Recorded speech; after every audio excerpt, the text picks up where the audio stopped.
Chapter 1349. She said with a smile. She stood on the vehicle of the funeral parlor and saluted on behalf of Uncle Jen to the soldiers who were sending him off. Ying, who was standing at the back, clenched her fists so tightly that her nails dug into her palms. Such a grand farewell ceremony. She let that wretched girl steal all the limelight. She let all the soldiers look at her. She always thought that she, Ying, was the center of attention, but she didn't know when. Yi Qian stole all the limelight from her. All the students in her class surrounded Yi Qian. All the teachers praised Yi Qian when she was mentioned. Even the parents of her classmates thought that Yi Qian was a great person. She was an orphan who had no parents and had to look out for her just to make ends meet. What right did she have to get all this? What right did she have to be more dazzling than her, Ying? Jealousy surged like a river, causing Yi Ying's facial features to distort. Her originally pretty face became distorted. She no longer looked like a pretty girl in her 20s. Instead, she looked as repulsive as a middle-aged woman in her 40s or 50s with a twisted mind. Yi Ying only saw that Yi Qian was the center of attention, but she didn't know that Yi Qian had won the respect of many soldiers, especially those who knew Yi Qian. The way they looked at Yi Qian was like how a comrade cared for a comrade and was worried for a comrade. However, Yi Zhifan knew that the situation was more complicated than usual. He even guessed that the lieutenant general might know Yi Qian. Also, he noticed that when Yi Qian got off and got on the car, the soldiers who escorted her all looked at her with familiar eyes. They looked at her with concern. It was obvious that they knew Yi Qian. How did they know Yi Qian? How did Yi Qian know them? No matter how big old Uncle Jen's network was, how could Yi Qian know the basic soldiers? The more he thought about it, the more frightened Yi Zhifan became. He suddenly realized that his daughter Yi Ying looked like she was about to rush up and fight Yi Qian at any moment. He was so frightened that his eyebrows twitched. He immediately pulled Yi Ying back. Ying, if you don't learn to control your temper, how can you compete with Yi Qian?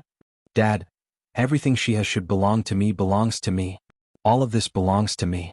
Yi Ying didn't see the concern the soldiers had for Yi Qian, but she felt that the atmosphere was different. They all surrounded Yi Qian and belonged to Yi Qian.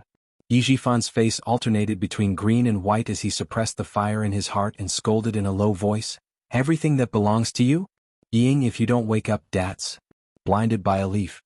She only had eyes for Yi Qian, but she didn't think too deeply about the fact that Yi Qian was where she was today because of her own efforts. I've said before that Yi Qian isn't worse than you, and you aren't worse than Yi Qian either. If it weren't for his only daughter, Yi Zhifan really didn't want to care. If it weren't for the person behind the jade pendant, he even wanted to give up on fighting with Yi Qian. Based on his daughter's current state, how could she compete with Yi Qian? I'm taking you to old Uncle Jen's memorial service now. Before we know if Yi Qian knows that Lieutenant General, you're not allowed to act on your own accord. For his own career, for his daughter's future, he had no other choice but to fight for it. Ying was really crying now. She didn't want to believe what she was seeing, and she didn't want to accept the fact that Yi Qian was stronger than her. Unfortunately, she didn't believe it. Even if she didn't want to, it was useless. Her father, who was always clear-headed, constantly reminded her that the wretched girl was stronger than her. Chapter 1350. Yi Zhifan had always known that his daughter could not accept the fact that Yi Qian was better than her, but that was the truth. Could it be that if she did not accept that Yi Qian was inferior to her? There should be a limit to how much she could deceive herself. Seeing his daughter break down into tears, Yi Zhifan did not try to stop her. Uncle Jen, who had already passed away, should be crying bitterly. His daughter's crying fit the occasion. I don't even know when everything that Yi Qian had belonged to you. If you think about it that way, doesn't that mean that even her grades belong to you? To prevent his daughter from going crazy every time she saw Yi Qian, Yi Zhifan continued to reprimand her in a low voice. Do you think I don't know how you got your grades in middle school? You forced Yi Qian to write your name on the test papers he wrote, and you, on the other hand, wrote her name on your test papers. Ying, who took everything that belonged to you. You used to have Yi Qian's grades with a clear conscience. Now, you have the audacity to say that Yi Qian took everything that belonged to you? I worked in town. I knew that your mother spoiled you and let you do whatever you wanted. Ying had never told Yi Zhifan about these things. She had never even mentioned it to Sun Dongqing. When the past was brought up again, Ying, who had been crying loudly, was so shocked that she stopped crying. She even let out a loud burp. How did Dad know? How did Dad know about this? Ying, who had always been afraid of Yi Zhifan, was shocked. She did not dare to face his anger and cried even louder to avoid being blamed. Yi Zhifan's expression became even colder. You can play tricks with your mother if you want to, but in front of Dad Ying you're still too young. You're jealous that Yi Qian is more successful than you right now. Instead of working hard to improve your skills, you're choosing to run away. You're even using some ridiculous excuse that everything that belongs to Yi Qian should belong to you. Ying, it's fine if you say these words to father, but how dare you say it outside and embarrass yourself? You know my temper. The last sentence made Ying tremble. She nodded her head vigorously with tears in her eyes. She no longer dared to say anything that would make her feel comfortable and find some excuse to balance out her jealousy. The reincarnated Yi Qian had long become a hurdle in Yi Ying's heart that she could not get over. As long as she was up against Yi Qian, Yi Ying, who was considered smart and shrewd, would become a completely different person. Not only did she look disgusting, even her IQ would plummet.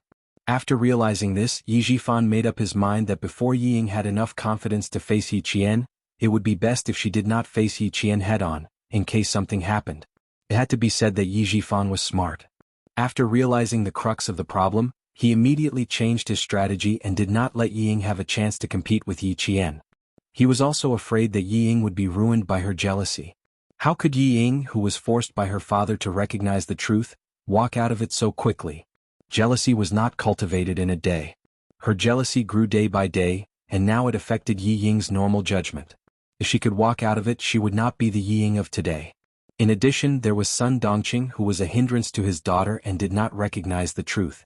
She only believed that Yi Qian should be inferior. Yi Jifan wanted to nurture Yi Ying into the Yi Ying of his previous life. There was only one word to describe it: difficult. After lecturing for so long, Yi Jifan did not say anything else. He opened the car door and gestured for Yi Ying to get in. Call your mother and tell her to stay in Shuka village for the next few days. Don't go into the city. Chapter 1351. If Sun Dongqing came over and saw Yi Qian interacting with so many officers as if they were family, who knew what crazy things she would do? In the end, he would be the one to clean up the mess. Yi Ying, whose throat was twitching, nodded repeatedly. However, she felt a little guilty. Just a second ago she was thinking how great it would be if Sun Dongqing were there. She even wanted to bring it up. But now that she saw Yi Jifan's expression, she did not dare to bring it up. Yi Ying had always been clear about who she could rely on in the family. The father and daughter pair continued to show up at Uncle Jen's memorial service. When he saw that there were soldiers standing guard outside, Yi Jifan could not help but lower his head. He even restrained his authority. Looking at Uncle Jen lying surrounded by white chrysanthemums, Yi Jifan, who had placed a chrysanthemum on top of him, felt very upset. If he had known earlier that Uncle Jen knew so many prominent officers, he would never have let Yi Qian go with him. Instead, he would have let his daughter go over to show filial piety to him. Unfortunately, he found out too late. Yi Qian, whom he had groomed, had become a direct family member in everyone's hearts. Seeing that every guest who bowed would comfort Yi Qian, Yi Jifan could only sigh. The memorial service lasted from 3 p.m. to 5 p.m. Uncle Jen did not like to be extravagant when he was alive. Before he died, he had told them not to inform too many people, so the military followed his instructions and did not make it too extravagant. After the death of a first-rank sergeant major who existed in the legends and whom even the highest leaders had to address as old squad leader, only the people who sent him off were from the military. Major General Yang of the army could not get away because of some matters at a certain base, so he personally called to pay his respects. The people coming in and out of the memorial service were all soldiers in uniform. And Jessen, who had been keeping a close eye on Yi Ying, did not even dare to breathe loudly. She stood carefully in a corner, determined not to show her face, and only paid attention to Yi Ying's whereabouts. Why are you standing here so sneakily? Someone suddenly patted Jessen on the shoulder from behind, scaring her so much that her heart skipped a beat. She turned around and saw Jessen patting her chest lightly. It's you. You scared me. The T6 combatant raised his eyebrows. You have a good memory. You still remember me. I'm not stupid. Jessen mumbled and ignored the man who was said to be a soldier. She looked at Yi Ying again. Where was she? Where is he? Her bright eyes instantly widened. His line of sight hurriedly searched through the crowd of dark green people. A second ago they were still there, but the next second they were gone. The T6 combatant, who was dressed in casual clothes, followed her gaze and looked into the crowd. Seeing that she seemed to be looking for someone, he could not help but ask, "Who are you looking for? Do you need my help?" "I'm looking for a very annoying person. I've been keeping a close eye on her. Just now you patted me and the next thing I knew Mrs. Gong was gone." And Jessen was a little anxious. The memorial service was coming to an end. On the main stage, Commander Lu was talking about Uncle Jen's glorious life. Soon, Uncle Jen's body would be cremated. At the last minute, Ying could not be allowed to ruin it. If she did not say who she was looking for, the T6 really could not help.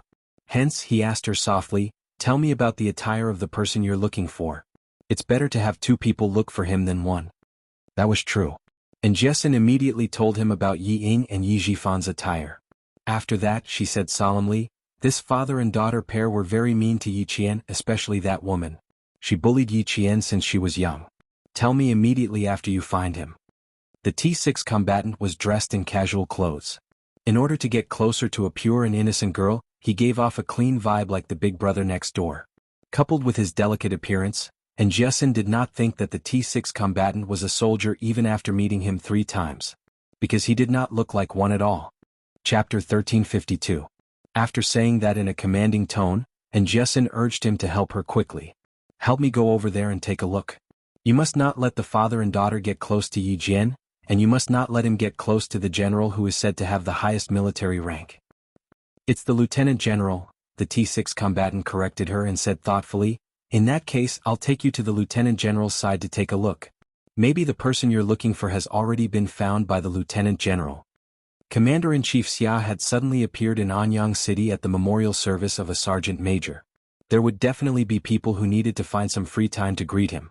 Seeing that she was wholeheartedly thinking of Yi Qian, a smile flashed across the T6 combatant's eyes. When the memorial service for his former squad leader was over, he had to ask her for her contact information. On the other hand, although she looked carefree, she was actually very meticulous. The first time they met on the last day of the college entrance examination, he did not manage to get any personal information out of her. The second time he followed Xia Jinyuan to Fujian town and bumped into her in town. Similarly, there was nothing wrong with her. Instead, she stared at him with a look that said, "You're a bad person. I won't fall for your tricks."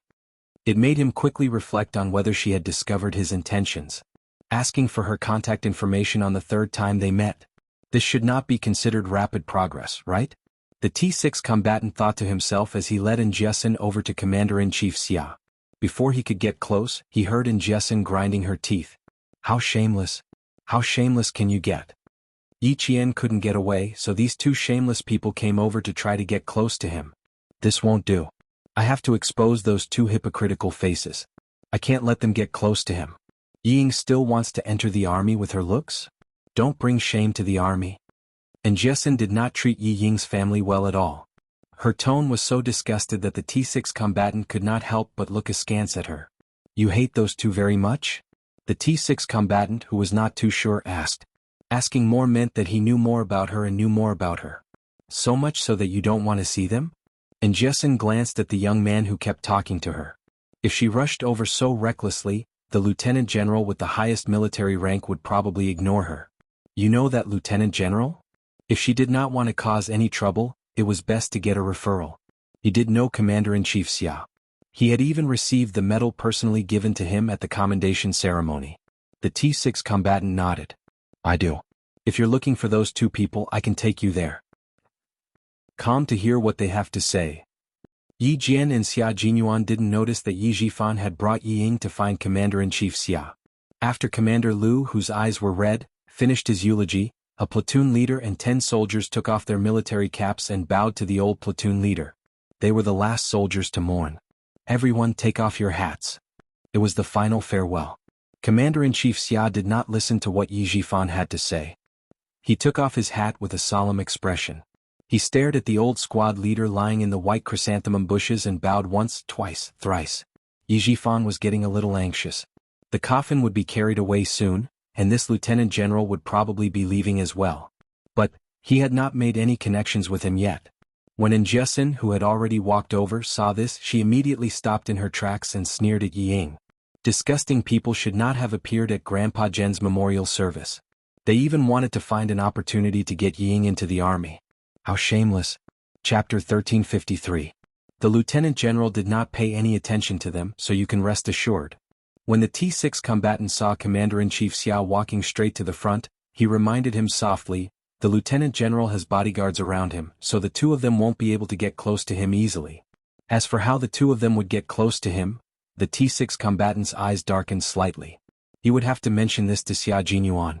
No one at the scene moved around as they watched the 8 lieutenants raise the coffin covered with the national flag again.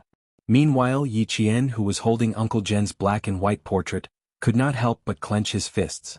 Uncle Jen, who had chosen to be cremated, would end up lying in a small urn before being sent to the cemetery of martyrs to rest in eternity. From now on, she would no longer see the old man who would accompany her all the way to the village entrance and only return home when she could no longer be seen. From now on, she would no longer be able to hear the old man's kind voice or his hearty laughter. "Let's go." Xia Jinyuan gently supported the strong-willed girl who made his heart ache. He said gently, "We're going to send Uncle off for the last time. We're going to send him to his old comrades who sacrificed themselves in the army." Yi Qian took a deep breath and nodded slightly. Yes, Grandpa said he missed his former comrades and wanted to return to their side so they could sing the Long March song together and relive those difficult times together. The coffin was carried by the 8 lieutenants. Yi Qian was still walking at the front, but this time she was accompanied by Xia Jinyuan and Commander-in-Chief Xia. When Yi Zhifan, who still wanted to chase after them, saw this, he immediately pulled Yi Ying to the cemetery of martyrs. This was the extent of Yi Zhifan's capabilities.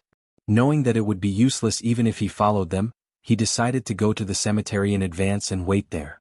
He could also go over to see if there was anything he could do to help. Ever since Yi Ying saw her father talking to the lieutenant general who was said to have the highest military rank at the scene, she was so impressed that she did not express her opinions casually anymore. Otherwise, she would not have said that, the older, the wiser. When you get to the cemetery, find an opportunity to do something for yourself. Be conspicuous and flexible. You have to let the lieutenant general and the others see what you're doing at a glance, even if they only take a glance at you. Ying, that's what impressions are, understand? Yi Ying, who was convinced, humbly listened to his advice. She knew that her father was capable, but she had never seen someone as powerful as him. When the governor's gaze swept over, her knees went weak and she almost fell. But what about Dad? He could even talk to a lieutenant general. Yi Ying's heart was filled with pride. If she could establish a relationship with the lieutenant general, she would definitely have no problem entering the capital's political group. At that time, she would teach Yi Qian a lesson. His heart was filled with hatred. He did not know where his confidence came from. Everything that had happened today had cast a shadow over Yi Ying's heart. Now, whenever she thought about how Yi Qian had a military rank even though he hadn't joined the army, she was so angry that her heart hurt. At 6 o'clock, Yi Qian came to the cemetery of martyrs with an urn covered with a folded national flag.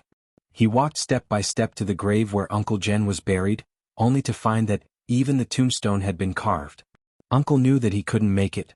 He even hid it from me and had Commander Liu and Political Commissar Yen prepare for his funeral.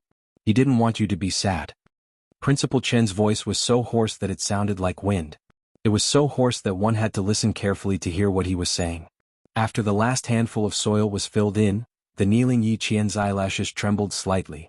He tried hard to suppress his trembling voice and said with a smile while crying, "Grandpa was afraid that I would be distracted during training. He endured it even when he was sick." Chapter 1354. Good child, it's good that you know. Principal Chen placed the chrysanthemum in his hand on the newly filled soil and looked at the smiling old man in the black and white photo. Principal Chen also looked at him with a smile. "Old uncle, you can meet your old comrades now. Yi girl and I will come to visit you often and keep you company." Xia Jinyuan put down the white chrysanthemum in his hand and respectfully kowtowed. "Old uncle, I'm afraid I won't be able to come back to visit you for long. Please forgive me. But as long as Yi Qian wants to come back and I happen to be with her, I will definitely come back with her to visit you." As the final farewell, one white chrysanthemum after another was placed on the grave. The kind old man watched with a smile as if he was still alive. His wise eyes silently encouraged every soldier. When it was Yi Zhifan's turn to put down the flowers, he brought Yi Ying to stand beside Yi Qian. He had arrived at the cemetery early and wanted to express his gratitude, but he was stopped by the soldiers. Even when he revealed his identity, they did not let him pass. His plan to show his face was ruined. He was furious. When he saw Lieutenant General Xia gently patting Yi Qian's shoulder to comfort him, Yi Zhifan had another idea. Since everyone's eyes were on Yi Qian, then he could use this opportunity. "Yi Qian, the dead cannot be brought back to life. Take care of yourself." He sighed deeply and spoke to Yi Qian in a gentle tone that he had never used before. "If you're tired, the door of Uncle's home will always be open for you. You are welcome to come back anytime." Yi Qian did not move, but Jessen, who had been following behind Yi Ying, moved. She put down the white chrysanthemum and kowtowed as a granddaughter. She stood up and walked to Yi Ying's side. As she brushed past her, she suddenly reached out and clamped Yi Ying's wrist, and forcefully dragged the unsuspecting Yi Ying away. Yi Ying, who was being dragged away, lost control on the spot and screamed, "Ah!" She realized that she had lost her composure and immediately shut her mouth. When she saw who was pulling her, she tried to pull her hand back. "Jessen, let go of me. Let go. Save it, Yi Ying. If I want to drag you away, how can I let go?" Jessen used all her strength to drag the shameless Yi Qian far away. "You're such a heartless person who wants to torment Yi Qian every day. Do you think you deserve to be in the army?" Jessen also knew that Yi Ying wanted to join the army. However, Dr. Zhou said that it was impossible for Yi Ying to join the army because of her heart disease, unless she used her connections. Otherwise, she wouldn't have guessed what Yi Ying was up to today. She dragged Yi Ying away. When Yi Zhifan reacted and wanted to pull his daughter back, a tall man blocked his hand. It was obvious that he was trying to stop him. He reminded him in a low voice, "Stand firm, sir. It's not good to fall in front of so many soldiers." The T6 combatant naturally succeeded. Meanwhile, Yi Qian completely ignored Yi Zhifan, who was trying to worm his way into being friends with her. When he appeared at the memorial service, she knew what the Yi family was up to. If she were to speak now with Yi Zhifan's scheming mind, he would definitely act like he was very close to her and ignore her. He would be the only one in the show. "Yi Zhifan, I don't want to embarrass you at Uncle's funeral. Please leave." Principal Chen would not let him go. He took a step around Yi Qian's right and gestured for him to leave. "You may leave now." Xia Jinyuan was not so polite. He immediately called for the guards and said coldly, "Take this gentleman away." Was he trying to ride on Yi Qian's coattails? That would depend on whether he had the ability to do so. Chapter 1355. Xia Jinyuan, on the other hand, was not as courteous. He said that he wanted to take the man out. From the word take, one could tell how much disdain he had for Yi Zhifan's actions. The guards were all trained in martial arts. When they stood in front, their murderous aura was immediately released, unlike Xia Jinyuan and the others who knew how to restrain themselves. Yi Zhifan had cultivated his temper well and had a certain level of martial arts. When he heard what was said, although his face darkened, he was still able to maintain the demeanor of an official. He looked at the young major, who was not at all courteous to him, and narrowed his eyes slightly as if he was thinking about something. Then he gave Yi Qian a meaningful smile.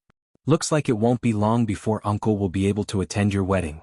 This man was already a major at such a young age. Yi Qian, a captain, could be considered to have made connections with someone of a higher social standing. If the major was just an ordinary major, it would have been fine. However, this person gave off an unfathomable feeling and an extraordinary aura of nobility. This was not a good feeling. Old Uncle Jen only knew high-ranking military officials. Ordinary soldiers were probably not worthy of his attention. Yi Zhifan was afraid that the major in front of him was the son-in-law that old Uncle Jen had carefully selected for Yi Qian. Her ability was already higher than Yi Ying's, and now she had a powerful and influential son-in-law. Yi Zhifan's temples were throbbing and he couldn't help but purse his lips. If she had a powerful and influential son-in-law to help Yi Qian, his daughter would have to live in Yi Qian's shadow for the rest of her life. What scared him even more was that he did not know what the person behind the jade pendant was planning. He still did not know who the person behind the jade pendant was and why they promoted him. Even though he had been promoted, Yi Zhifan, who had a smooth career, had never felt at ease. He was afraid that one day he would fall from the clouds. He was afraid that one day Yi Qian would become so powerful that the person behind the jade pendant would come looking for him. He was even more afraid that one day he would lose everything that he had now. That was why he wanted Yi Ying to stand out and suppress Yi Qian. The more he thought about it, the more things did not go according to his plan. Seeing the officers and soldiers who put down their chrysanthemums all softly say, "Take care, restrain your grief," to Yi Qian, Yi Zhifan's heart could not help but thump. Commander-in-Chief Xia looked at everything coldly and asked Lu Tuan, "That Yi Zhifan, has he stopped?" Ever since he found out that his son had taken a fancy to a high school student, Commander-in-Chief Xia, who didn't seem worried on the surface, had actually asked about Yi Qian's family situation. Therefore he still knew who Yi Zhifan was. It was just that today he was meeting him in person while the information he received was a photo. "I heard from old Chen that he wants to send his daughter to the Beijing political regiment. You know that even though the Beijing political regiment is an arts regiment, the threshold is many times higher than that of a normal soldier. Since the commander-in-chief had asked personally, Lu Tuan told him everything that he had heard recently. Yi Jifan's daughter is indeed suitable to enter the arts regiment. Unfortunately, she was diagnosed with heart disease in middle school.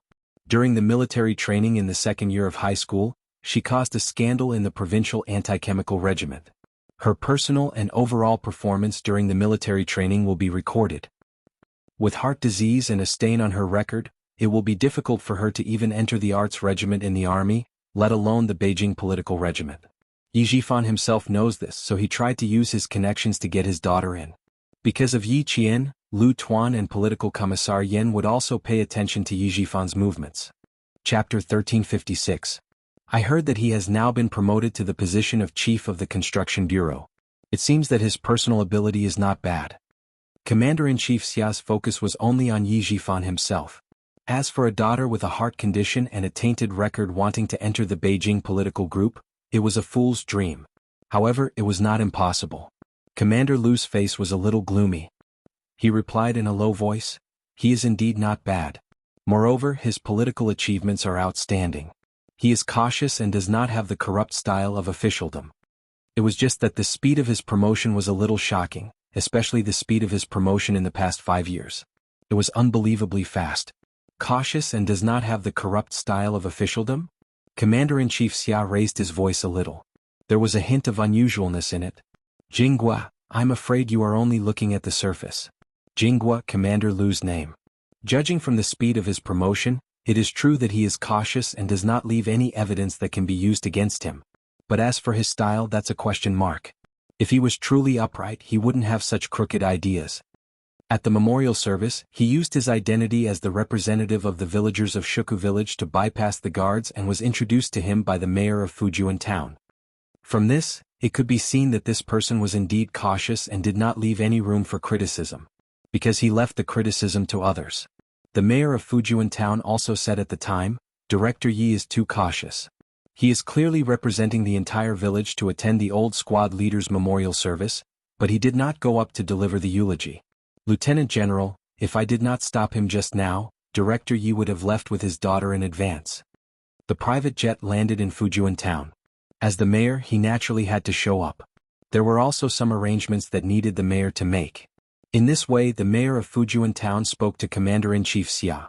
As for how the mayor of Fujian town found out that a senior provincial official was at the memorial service and was about to leave with his daughter, only Yi Jifan knew about this series of coincidences. In front of him, Yi Jifan cleverly spoke up for himself. "I am really sorry to disturb you, Lieutenant General. I wanted to leave earlier, but I didn't expect the mayor to stop me." After he finished speaking, he revealed a bitter smile. If Commander-in-Chief Xia hadn't learned about Yi Qian's family background in advance, he would have thought that it was the mayor of Fujian town who had acted rashly and not Yi Jifan. Letting someone else play the role of the bad guy while keeping the image of the good guy for himself. He was being overly cautious. Regiment Commander Lu did not have much contact with Yi Jifan. The few times they met, it was all because of Yi Qian. Thinking about the relationship between Yi Qian and Xia Jinyuan, and the fact that she was the daughter-in-law of the Commander-in-Chief, Regiment Commander Lu thought for a while and said, "Yi Jifan is not a simple person, and his daughter has always been targeting Yi Qian. She always made things difficult for Yi Qian in school. We have also communicated with Yi Jifan himself, but the result was the same. Commander-in-Chief, with all due respect, if his daughter really joins the army, I'm afraid it will be detrimental to Yi Qian. Do you think we should ask the military or local authorities to keep an eye on this? Like father, like daughter." The key was the last sentence, like father, like daughter. If the father was so good at currying favor, the daughter would definitely learn from him. "I will keep an eye on it." Commander-in-Chief Xia nodded. His gaze fell on the cemetery where the old squad leader was buried.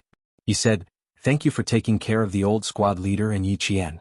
In the future, Yi Qian will be handed over to Xia Jinyuan to take care of. As for you guys, if you have time, come over to toast the old squad leader and tell him that Yi Qian is doing well." Chapter 1357. The funeral was nearing its end. After political commissar Yen finished his last eulogy, the 4 first lieutenants walked to the front of the grave with 2 wreaths in their hands. They placed the wreaths on the ground and saluted. All the soldiers saluted the old squad leader for the last time as well. The old squad leader, who had dedicated his life to the army selflessly, would be buried here forever. It only took half a day from Uncle Jen's death to his burial. Everything was done according to Uncle Jen's wishes. They accompanied Uncle Jen on his last journey in an orderly manner. Yi Qian watched the soldiers leave one by one.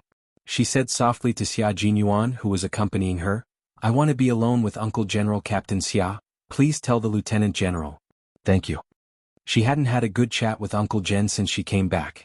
She wanted to talk about what kind of training she had done during the summer vacation. She really wanted to be alone with him and tell him everything that was on her mind. Xia Jinyuan gazed deeply at Yi Qian. He raised his hand and stroked her cheek with his slender fingers. He said softly, "Okay, we'll wait for you outside the cemetery. Yi Jifan is still outside. I'll go out and deal with him first." "Okay, be careful to hide your identity. Yi Jifan is sly and shrewd. Be careful that he doesn't tell you anything," Yi Qian reminded her. Yi Jifan was a calculative person. He could figure out what was going on with just a few words. When talking to him, she had to be careful and not panic. She continued, "He probably approached the commander-in-chief because he wanted to send Yi Ying into the army. Today such a high-ranking officer came to the army. We have to be careful of him. He's pretending to be close to the commander-in-chief." Yi Qian had never let down her guard against Yi Jifan. However, she had always kept Uncle Jen's words in mind. Before she was in a position that Yi Jifan couldn't shake, it was best to lay low. Xia Jinyuan didn't want her to worry. He stroked her firm eyebrows and said, "I know. You should talk to your uncle." Yi Qian believed in Xia Jinyuan's abilities. Hearing this, he gently removed his hand and smiled. "Go ahead. Thank you for your hard work." With him around, Yi Jifan wouldn't be able to cause too much trouble. Yi Qian looked forward and the smile on his face deepened. He asked Xia Jinyuan, who had yet to leave, "When did T6 arrive?" "He's been in Fujian town this summer and will only return to the unit in mid-September." Xia Jinyuan raised his eyebrows when he saw his comrade guarding Njiesin closely. It seemed that he really intended to pursue Njiesin. "I'll head over first. I'll pick you up in an hour?" Yi Qian looked at the time. "You don't have to pick me up. I'll come down on my own. Captain Xia, please help me take care of Uncle Chen. I'm a little worried." After his grandfather left, Uncle Chen hid his sadness deeply so that she wouldn't worry. However, no matter how deeply he hid it, she could still see it from his tired eyes. She was always able to take care of the people around her and care for those who cared about her. "Okay, you don't have to worry about anything outside. I'll take care of everything." The soldiers had already left and it was just the two of them. Xia Jinyuan patted her shoulder gently and turned to leave. The surroundings quieted down. It was 6 o'clock in the evening, and the golden and orange sunset spread out beautifully.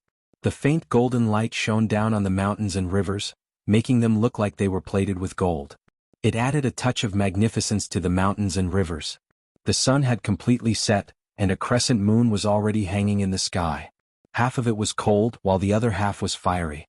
The beauty of the two different views of the sky was something that even a master would find difficult to draw. Chapter 1358. The kneeling Yi Qian's eyes were red as he stared at the old man's black and white photo. He said softly, "Grandpa, I went to the beach to train during the summer vacation. I joined the only amphibious frogman commando team in our country that doesn't belong to any military region. The training was very tough.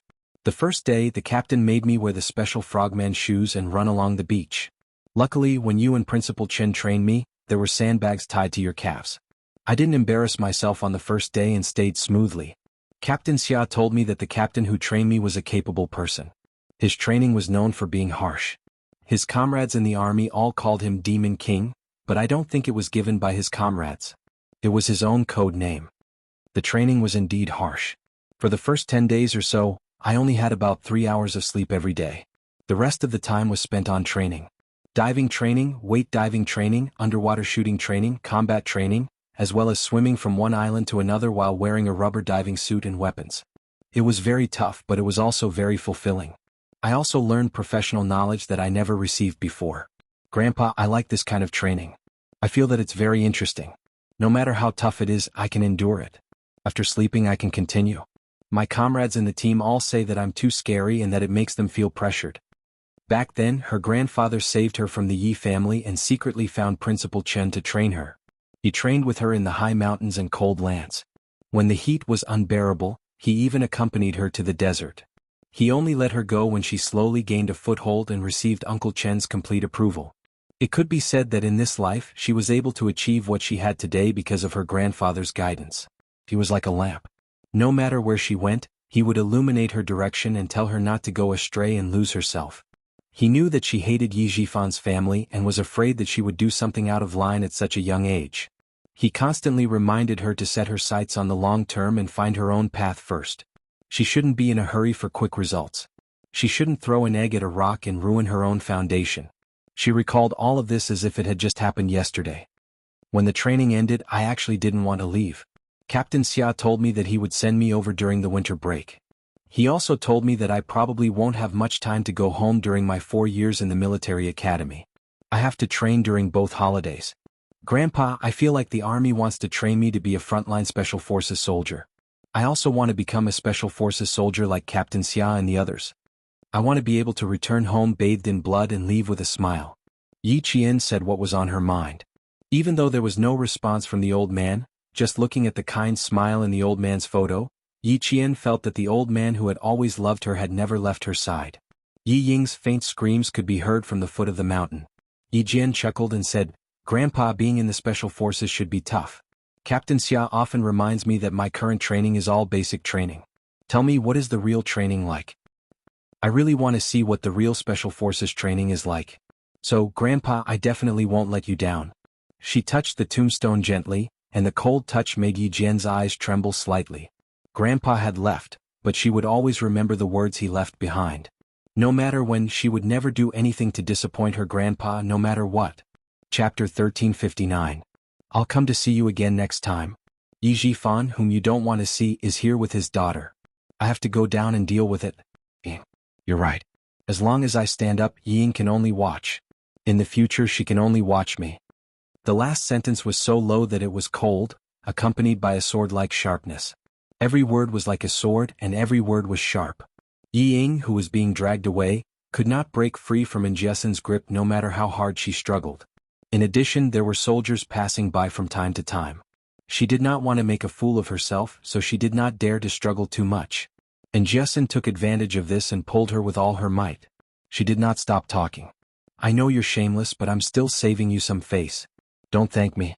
I'm only helping you this time because your surname is Yi. Hearing Injesen's mocking words, Ying wanted to scold her back several times. However, when she thought of Yi Jifan's instructions, she held herself back. Injesen pulled her to the bottom. When she was about to pull her out, Ying panicked and said in a sharp voice, "Injesen, if you don't let go of me, don't blame me for being rude. Just do whatever you want to me. I'll wait." Injesen was not afraid of her threat at all. She shouted, "Don't be polite with me. Just do whatever you want. Let everyone see if you can't enter the army with your morals. Can you be a soldier in the military? Also, didn't you say that you have a heart condition? Ha, I've never heard of anyone with a heart condition joining the army." Yi Jifan, who had chased after them, happened to hear this. He stared at Injesen with a murderous look. "Student, can I trouble you to let go of Yi Ying's hand first? I think you must be tired after dragging her all the way here." The T6 soldier turned around and said with a faint smile, "Sir, don't be too nervous. Jesen doesn't mean any harm. She's just reminding you out of kindness. She's right. Those with a heart condition, regardless of gender, are not eligible for the army. Ying, come here." Yi Jifan did not want to say more because he knew very well that his daughter did not have a heart condition. And Jesen let go of her hand and retorted, "Chief Ying wants to enter the army, but our class says that it's impossible. If she really enters the army, it will be big news in Fujian town." In any case, he was an official. How could Yi Jifan quarrel with a child? He smiled and said, "You kids always like to worry about things that have nothing to do with you. Uncle will take you youngsters play by yourselves." The lieutenant general hadn't left yet, so he had to hurry over. Fortunately, the mayor of Fujian town was with him. Otherwise, he wouldn't have an excuse to meet the lieutenant general. He lowered his head and said to Ying, "You did well just now. You didn't argue with her. When they meet the lieutenant general later, don't mention these messy things. Just properly express your yearning for the army and respect for the soldiers. As for the rest, Dad will arrange it." And Xixin's expression changed when she saw that the father and daughter still wanted to get closer. It was the T6 soldier who saw Xia Jinyuan and Yi Qian come down together and reminded her, "All right, you've completed your mission today. Leave the rest to Yi Qian and her boyfriend." And Jesen, who did not chase after them, stared at the backs of the father and daughter of the Yi family and gritted her teeth. How can there be such shameless people? They're so disgusting that I want to vomit. You worry too much. She'll handle Yi Qian's matter.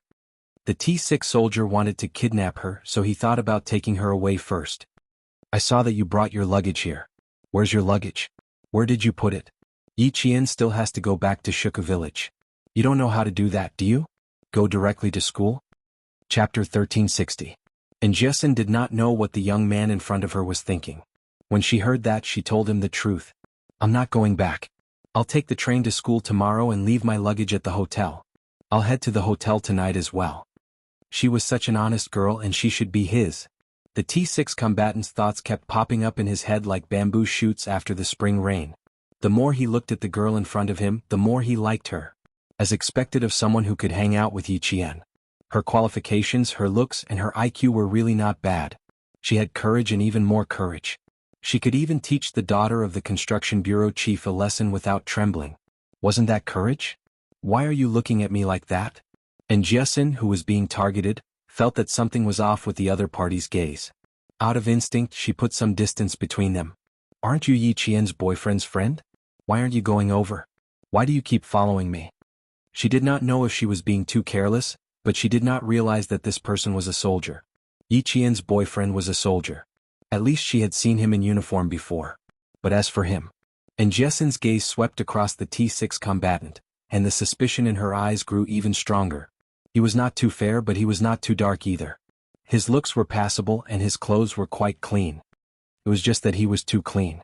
He did not look as strong as the soldiers she had seen before. He couldn't be a fake soldier, could he? And Jessen was making some wild guesses.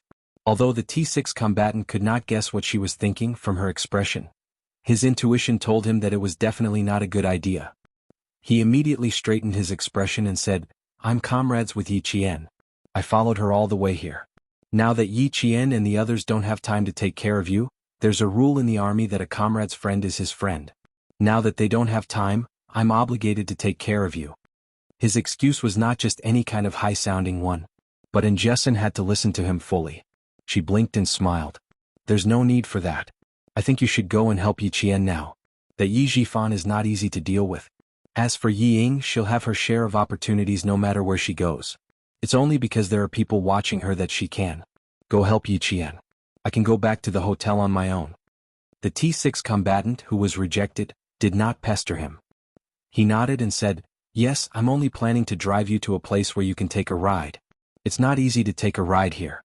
It's not safe for a girl like you. And Jessen's face was burning. She had made a mistake. Oh, thank you. You replied sheepishly, his face burning even hotter. Fortunately, her face was not red. Even if her face was burning, it would still be the same color as usual. There was no other way. Her skin belonged to the healthy category and no one could tell that it was red. The T6 combatant, who was laughing so hard in his heart, turned around and made a gesture to signal that he would leave first before leaving with Jessen, regardless of whether Xia Jinyuan had seen it or not. Xia Jinyuan was happy to see his comrade leave with Jessen without needing him to respond. The corners of his mouth curled up slightly. Good heavens, another guy who forgets his comrade over his lover.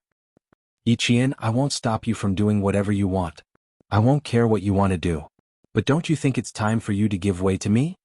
Yi Jifan's expression did not look too good as he spoke. There was anger in his voice as he said, I'm representing the entire village to attend Uncle Jen's funeral. No matter how much you hate us, you can't be rude. How dare you be so impudent when Uncle Jen just passed away? Yi Qian, are you trying to disappoint Uncle Jen? Chapter 1361. Yi Jifan, who had been busy for a week, naturally could not leave so easily. Bringing up Uncle Jen in this situation was also a warning to Yi Qian not to go overboard. If they really got into a fight, she would be the one to lose face as well as Uncle Jen who had raised her. After being an official for more than 10 years, Yi Jifan always knew how to manipulate others, how to control them, and how to use them. You are still young and immature. As your elder, I can't let you do as you please, and I don't want to argue with you. Yi Jifan really did not want to argue. He was afraid that if they argued he would be the one to suffer.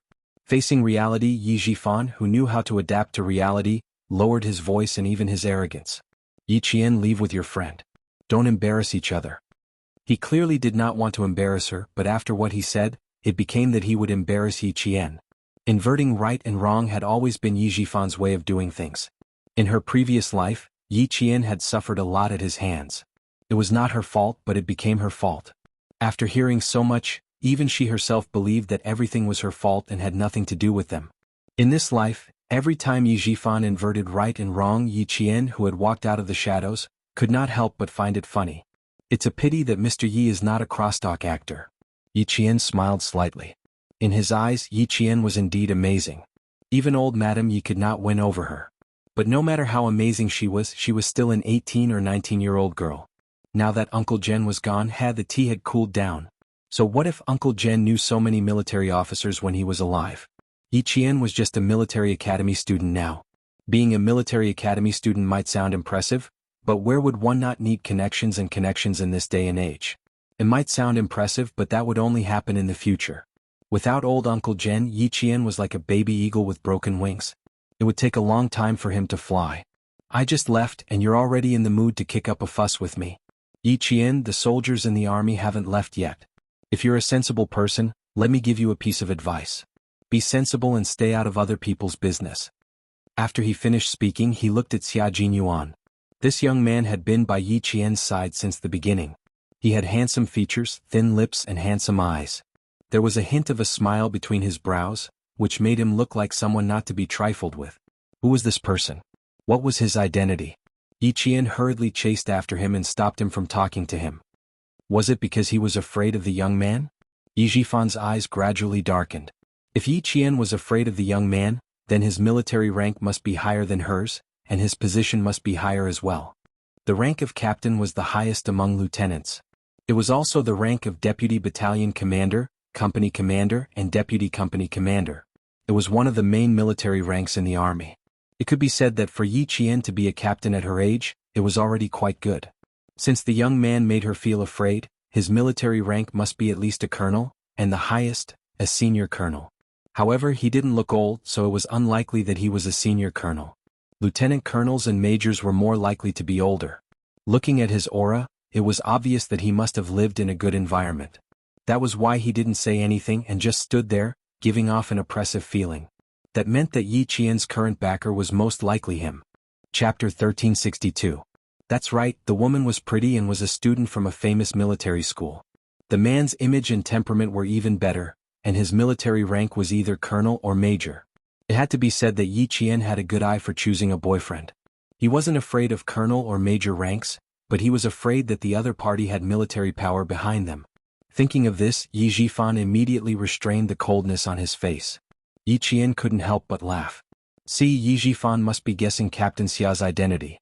Then he thought of something and hurriedly added another layer of hypocrisy to prevent himself from doing something that would leave a bad impression. Mr. Yi, the person my grandfather didn't want to see the most when he was alive was you, because the old man knew that you were someone who wouldn't do anything without benefits, Yi Qian said calmly. Yi Jian said calmly. Her words made Yi Jifan's expression change drastically. Mr. Yi, you suddenly appeared at my grandfather's funeral. I'm sure you're here for profit, again? As for benefits. Facing Yi Jifan's cold gaze, Yi Qian glanced at Ying, who was currently staring at Xia Jinyuan. Mr. Yi, you want to send Ying into the Beijing political group. You have quite the appetite. Xia Jinyuan loved Yi Qian's ruthlessness towards his enemies. Hearing this, his thin lips curved slightly, revealing a smile that was 3 parts lazy and 7 parts noble. Ying, who had been staring at him all this time, was instantly shocked. The young man beside the wretched girl. She had seen him before, and it was when she was in the province's #1 middle school. Yao Jing, that's right, Yao Jing was the first one to notice this man. She even instigated her to ask for this man's contact information. In the end, before she could even open her mouth, she was ignored by him. At the time she only felt embarrassed, but she still had to coax Yao Jing, so she could only pretend not to care. After almost 2 years, seeing the young man who had embarrassed her once again, Yi Ying's face turned green and white. It was wonderful. It turned out that this man had come to the school to look for Yi Qian that year. When Yi Qian was speaking, Ying also said softly, Dad, this man should be acquainted with Yi Qian. I met him in my 2nd year of high school. Ying always remembered the people who had embarrassed her. He came to the provincial first high school to look for Yi Qian. If I remember correctly, it must be him. You've seen him? Yi Jifan, who was listening from both sides, had a slight change in his gaze. He asked his daughter first, "When you saw him, was he in his military uniform or casual clothes?" "Casual wear." Ying glanced at Xia Jinyuan and whispered, "I only saw him once and never saw him again. Dad, I'm afraid their relationship isn't that simple." He didn't wear a military uniform. Even his uncle's funeral didn't wear a military uniform. Could it be that he had guessed wrongly and the other party wasn't a soldier at all, but a son of a wealthy family? No, that's not right. The average son of a wealthy family didn't have the aura he had. It was an indescribable aura. He only felt that the other party's identity was definitely not simple. He accompanied Yi Qian to send off Uncle Jen, stood beside Yi Qian during the memorial service, and accompanied him all the way to the funeral. The relationship between the two of them might have been approved by Uncle General couple? Relative? Or someone else? Yi Jifan clenched his fists. This man must have a background. His background must be extraordinary. Investigate, he had to investigate. He would only be relieved when he found out. Yi Qian, I'm your uncle. You don't know how to respect your elders in front of your friend. Aren't you afraid that he'll make fun of you? Aren't you worried that your friend's family won't accept you? He had to investigate, but he had to test the waters first. Chapter 1363. Yi Jifan narrowed his eyes and looked at the young man who made him nervous. He sighed and said, "My niece has been used to being wild since she was young. I didn't expect that she would be able to find a young man like you. If she does anything wrong, I hope that you and your family will not blame her for being an orphan since she was young. Please teach her to change slowly." Rich, powerful families would never tolerate their daughter-in-law being an ignorant woman who didn't know how to respect her elders. If the younger generation insisted on marrying her, they would definitely send someone to teach Yi Qian the most basic etiquette even if they agreed. No matter what era it was, the rich and powerful families would always pay attention to the rules. Let's see how the other party will respond. Although it was just 2 sentences, every word was full of traps and deep meaning. Xia Jinyuan raised his eyebrows and said slowly, "You're being nosy. Mr. Yi, why don't you take care of your daughter first? Mr. Yi, your daughter really doesn't know how to be polite by staring at me." That's true. I don't think that someone like Mr. Yi who likes to casually recognize his relatives will be able to raise any good children. Unlike Yi Qian, although his words are a little harsh, they are all true. He is a little straightforward, but he is very sincere. He also follows the rules and knows how to follow the wishes of his elders. He prevents people whom he doesn't like from appearing. Compared to Mr. Yi, Yi Qian knows the rules too well. Yi Jifan originally wanted to test Yi Qian, but who knew that he would be ridiculed by the other party? His eyes flashed with a hint of ruthlessness. He immediately faced Yi Qian again and said, "Yi Qian, I'll walk my path and you'll walk your path. Don't overstep your boundaries." Mr. Yi said it well. You walk your path and I'll walk my path. Please leave immediately from my grandfather's funeral. Yi Qian pointed in the direction of the cemetery exit with a ruthless look in his eyes. His voice was as cold as the first snowfall, carrying with it the chill of winter. Yi Ying wanting to join the capital political group has nothing to do with me, but you want to curry favor at my grandfather's funeral. Mr. Yi, do you think I'm easy to bully? Her vicious aura had always been heavy, and now that she was out of the battlefield, she carried a bloodthirsty murderous aura. Her gaze suddenly changed and her voice suddenly turned cold. That vicious aura that made one's hair stand on end suddenly whizzed over. Yi Ying was so shocked that she couldn't help but take a step back. In that second, Yi Ying felt a chill at the back of her neck as if there was a sharp knife at her neck and her life was in danger. Looking at Yi Jian in her military uniform and her epaulettes, Yi Ying, who was already lacking in confidence, was so shocked that cold sweat broke out on her back. She was afraid, but she was also deeply unwilling to accept the result. He was unwilling to accept this. The wretched girl who was inferior to her in every aspect had become a soldier with a military rank, while she still had nothing. He still had nothing. It's all her fault, it's all her fault. She forced her to get a fake certificate from the hospital, forced her to make a fool of herself during the military training, and even caused her to lose the right to take the college entrance exam. It's all her fault. It's all her fault. Hate, too much hate. She hated that she couldn't kill her. Kill her. Her unwillingness to accept this, her deep jealousy and hatred twisted Yi Ying's entire heart. Other than her face, which still had some redeeming qualities, she no longer had any charisma. She also couldn't find the confidence and arrogance she had in her previous life, as well as the arrogance she had in front of Yi Qian. In this life, Yi Ying only knew that she was unwilling to accept this, but she didn't know how to reflect on herself. It could be said that in this life she was already pretty much ruined. 19-year-old Ying, don't be too anxious. There's more to come. Chapter 1364. Facing her gaze, Yi Qian only glanced at her coldly and didn't look at her anymore. In her previous life, Ying had lived a carefree life without her in the way. In this life, Ying would definitely live a more tiring and bitter life than her previous life. Because of Yi Qian's existence. Yi Jifan, who was also shocked, pressed his lips together tightly. His gaze quickly swept past Xia Jinyuan, who was smiling silently beside him. He secretly took a few deep breaths to suppress the anger in his heart. He couldn't argue. He couldn't argue with Yi Qian, especially when there was a young man of unknown origin beside her. No matter how angry he was, he had to endure it. I'm the representative of all the villagers in the village. Yi Qian, you're a military academy student. Don't lose your basic manners. Yi Jifan pressed his lips together and said coldly, you don't have the right to tell me where to go. Representative of the entire village? The village chief, Uncle Defu, knows how much Uncle Zhen hates you. When I was chased out by Sun Dongqing, Uncle Zhen said that you had to send me back the same way I sent you back. If it wasn't for Uncle Defu's persuasion, you might not even have been able to enter the village. Yi Qian really didn't want to disappoint the elderly at Uncle Zhen's funeral, but if he wasn't afraid of causing trouble, then she wouldn't be polite either. Her jet-black eyes were filled with a bone-chilling coldness. Her eyelids were slightly lowered. Even though she wasn't as tall as him, it made him feel that the girl he thought was useless in the past was looking down at him from above. It was as if she was laughing at everything he had done. Her chin was slightly raised, and her cold demeanor was filled with unconcealable arrogance. She was no longer the child who was so timid that her legs trembled when she saw him. Yi Jifan's face became even more tense. Today is my grandfather's funeral. The old man left happily, but you came. Mr. Yi, you'd better walk out of here obediently right now. Otherwise you can only leave in disgrace. Threaten? Who wouldn't know how to do that? Yi Qian's eyes were cold as he said with a thin smile.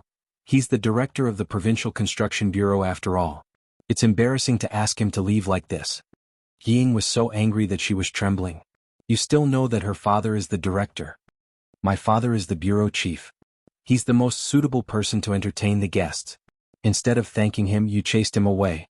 Yi Qian, don't go overboard. Ying rushed out, the unwillingness and jealousy in her heart could be seen clearly through her bloodshot eyes. My dad only stepped in because you're his niece. Otherwise, you're just a military academy student with nothing. How capable can you be? It's all because of my dad. Xia Jinyuan had never liked to see Ying. Hearing what she said, he just smiled faintly. Yi Jifan clenched his jaw. His natural and emotionless air of nobility made Yi Jifan clench his teeth. Your dad. Yi Qian's smile deepened. In order to get you into the Beijing political group, your dad did a lot of things that didn't fit his status. I'm not very capable, but I'm still capable of asking you and your father to leave. He smiled slightly, but the pressure made Ying feel suffocated. You don't have the right to speak in front of me. Step back. Yi Qian's eyes suddenly darkened, and the smile on his face disappeared. When he looked at Ying, there was coldness in his eyes. Don't try to get into the army through connections. Don't dirty the camp. Chapter 1365. Cold, disdainful. How dare she look at me like that? Ying was on the verge of losing control of her emotions. If Yi Jifan hadn't pulled her back in time, she would have pounced on Yi Qian in the next second. Ying, bear with it for a while and calm down. She's provoking you on purpose, don't fall for it. Yi Jifan was also angry, but he knew how to take the big picture into consideration. With him around, Ying would be safe. If you're angry, she'll be pleased. After speaking in a low voice, he said coldly to Yi Qian, you've just gotten up and you're already so arrogant. Yi Qian, I'd like to see how high you can climb. I don't need you to see how high I can climb. How high I climb has nothing to do with you. Yi Qian retorted coldly. His clear eyes swept across the angry Yi Ying's face, and the sneer in his heart deepened. In her previous life, she had lived like a frightened bird for more than 20 years. The 19-year-old Ying, you'll have to continue enduring. Xia Jinyuan raised his hand to look at his watch several times. He didn't seem to have much patience to continue talking with them. Yi Qian, we can go now. There's no need to talk too much with them. There's a problem with their morals, their character, and even their bodies. If they want to enter the military, let them wait. After he finished speaking, his phone buzzed. Yes, we're still here. Okay, we'll be right out. He answered the call as succinctly as usual. He looked up at Yi Jifan and said, yes, there was a delay.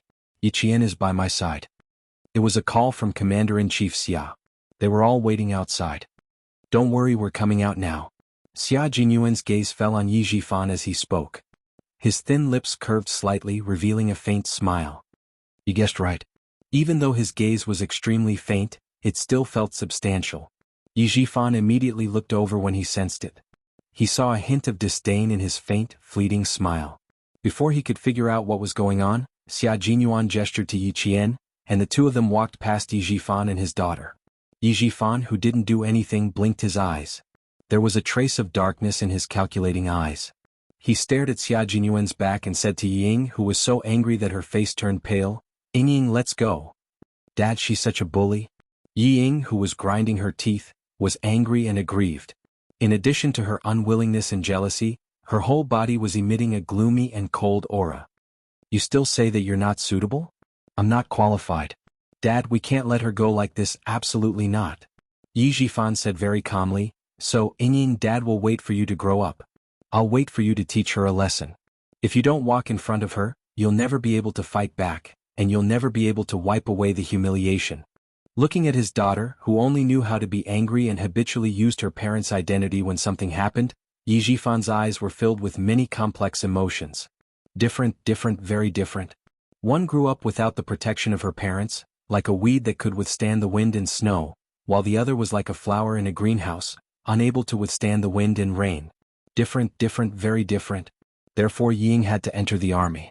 He had to let her experience the rules of the army, let her leave his protection and learn to survive on her own.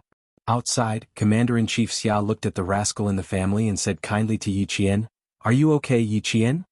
"Thank you for your concern, I'm fine." Yi Qian replied respectfully and somewhat cautiously. When Grandpa passed away, he didn't forget to remind girls to be strong. I won't let him down. Chapter 1366. Commander-in-Chief Xia admired Yi Qian. She was a girl who was able to gain a foothold in the military with her own abilities. Major General Yang, who was in the army, was concerned about her and wanted to train her wholeheartedly so that she could enter the Snow Region Special Forces more smoothly in the future. From this point alone, it could be seen that Yi Qian's prospects were far better than those soldiers who relied on their family's merits. Family Xia didn't need a daughter-in-law to keep up appearances, nor did he need a daughter-in-law with power and influence to add flowers to the brocade. Family Xia needed a daughter-in-law who could advance and retreat together with her husband and who had the same goal. Yi Qian was undoubtedly a girl who was very suitable to be Family Xia's daughter-in-law. She was not only outstanding in one aspect, but she was outstanding in all aspects. Such a child would never cause trouble for Family Xia. She would only bring glory to Family Xia. This kind of glory belonged to the military Family Xia. It was the glory that military families yearned for the most. It was also the greatest hope that Family Xia's elders had for their children and grandchildren to join the military. Commander-in-Chief Xia looked at Yi Qian, who had always relied on herself and didn't even need Xia Jinyuan's help, and the smile on his face became even more benevolent and amiable. Family Xia is no longer around, so from now on, Family Xia will take care of you. Family Xia is your home. No matter how far you go with Xia Jinyuan, Family Xia will always be your home. If he does anything to let you down, you don't have to be afraid. Just tell me directly. If things get out of hand, I will protect you. If you fall out with him, you will be my goddaughter. Commander-in-Chief Xia laughed heartily under Xia Jinyuan's cold, handsome face. If you can't be my daughter-in-law, you can be my goddaughter. You're my daughter anyway. Not bad. Commander-in-Chief Xia was good at tricking his son. Major Xia was used to having a father who liked to trick his son all the time. It was probably because he had done too many bad things when he was young that, as a father, he didn't care about his son at all. Dad, I won't take Yi Qian in the same car as you again. This was definitely a wrong choice. At work, Commander-in-Chief Xia was awe-inspiring. He didn't show any anger, but he was awe-inspiring. In life, Commander-in-Chief Xia exuded the awe-inspiring aura of a soldier, but his kind smile made Yi Jian gradually relax. I didn't ask you to get in the car just now. You're the one. Seeing his sons, Yi Qian. He Yi Qian, but Master Xia's. Two, was? After he finished speaking, he said to Yi Qian, who was smiling with pursed lips, "You must remember what I said last time. Don't forget it. Look at him. He needs to be taught a lesson, but he's also very good at playing along. You can't be too polite to him. Our chairman said that political power comes from the barrel of a gun. It's the same when used in a family. You have to control him well. Only then will he be honest. Commander-in-Chief Xia wasn't just saying that. He was thinking the same thing. It couldn't be helped. Xia Jinyuan's foolishness when he was young had left a shadow in his heart. When Xia Jinyuan was 8 or 9 years old, he had been thinking about finding a capable daughter-in-law in the future to control his son who gave him a headache. Otherwise, he was afraid that he would have to worry about it when he was old. Now, not only did he not have to worry about it, but he was also quite proud of it. But Commander-in-Chief Xia's obsession with finding a capable daughter-in-law to control Xia Jinyuan was too deep. Chapter 1367. Now that his son was successful, he wanted to find a better daughter-in-law. As for the reason, it was due to the pitiful love of parents. Even though Commander Xia was the commander-in-chief of the military, he was still a parent and worried about his children. Xia Jinyuan's job was the most dangerous in the world. He had to cross the line of life and death, break through the smoke of war, and one day he might die without even seeing his son's corpse. It was very unfair for a woman to be in a relationship with such a man. When one was tired, bitter, and happy, the man might not be by one's side. It was just like his relationship with his ex-wife. From the time she was pregnant to the time she gave birth to Xia Jinyuan, he did not accompany her for a prenatal checkup, nor did he go shopping with her. He did not even know when she gave birth, and his marriage with his ex-wife came to an end. Because of this, Commander-in-Chief Xia wanted a daughter-in-law who had the same interests, goals, and direction as his son. Commander-in-Chief Xia saw Yi Qian pursing his lips and smiling, his dark eyes full of determination. He laughed and said, "Xiao Yi, don't laugh. I really think so. As his father, I know very well that Xia Jinyuan is dishonest. I am the third child in the family. Your eldest uncle is 6 years old, your second uncle is 4 years old, your youngest uncle is 3 years old, and your youngest uncle is 3 years old. I also have a youngest aunt who is 54 years old this year. Although I am the third child in the family, Xia Jinyuan is the youngest in the family. He has been spoiled by the elders. He has a bad temper and likes to cause trouble. Others do good deeds without leaving a name, but he does bad deeds without leaving a name. He is very intelligent and has a lot of ideas. Don't be fooled by his current appearance. You have to understand him deeply to be able to fight in all aspects. Uncle will leave him to you. Discipline him well in the bad areas, and continue to develop the good areas and bring them to greater heights. In short, I only have one thing to say. If he is dishonest, you don't have to beat or scold him. You can get a marriage certificate and a divorce certificate at the Civil Affairs Bureau. As for you, you will still be my daughter." The veins on Xia Jinyuan's forehead bulged. "Dad, don't worry. You're the one who can get a marriage certificate and a divorce certificate in the Civil Affairs Bureau. You are you and I am me. When you pass away, Yi Qian and I will bring our sons, daughters, granddaughters, and grandchildren to kowtow and burn incense to you." Suddenly Yi Qian realized where Xia Jinyuan's bad taste came from.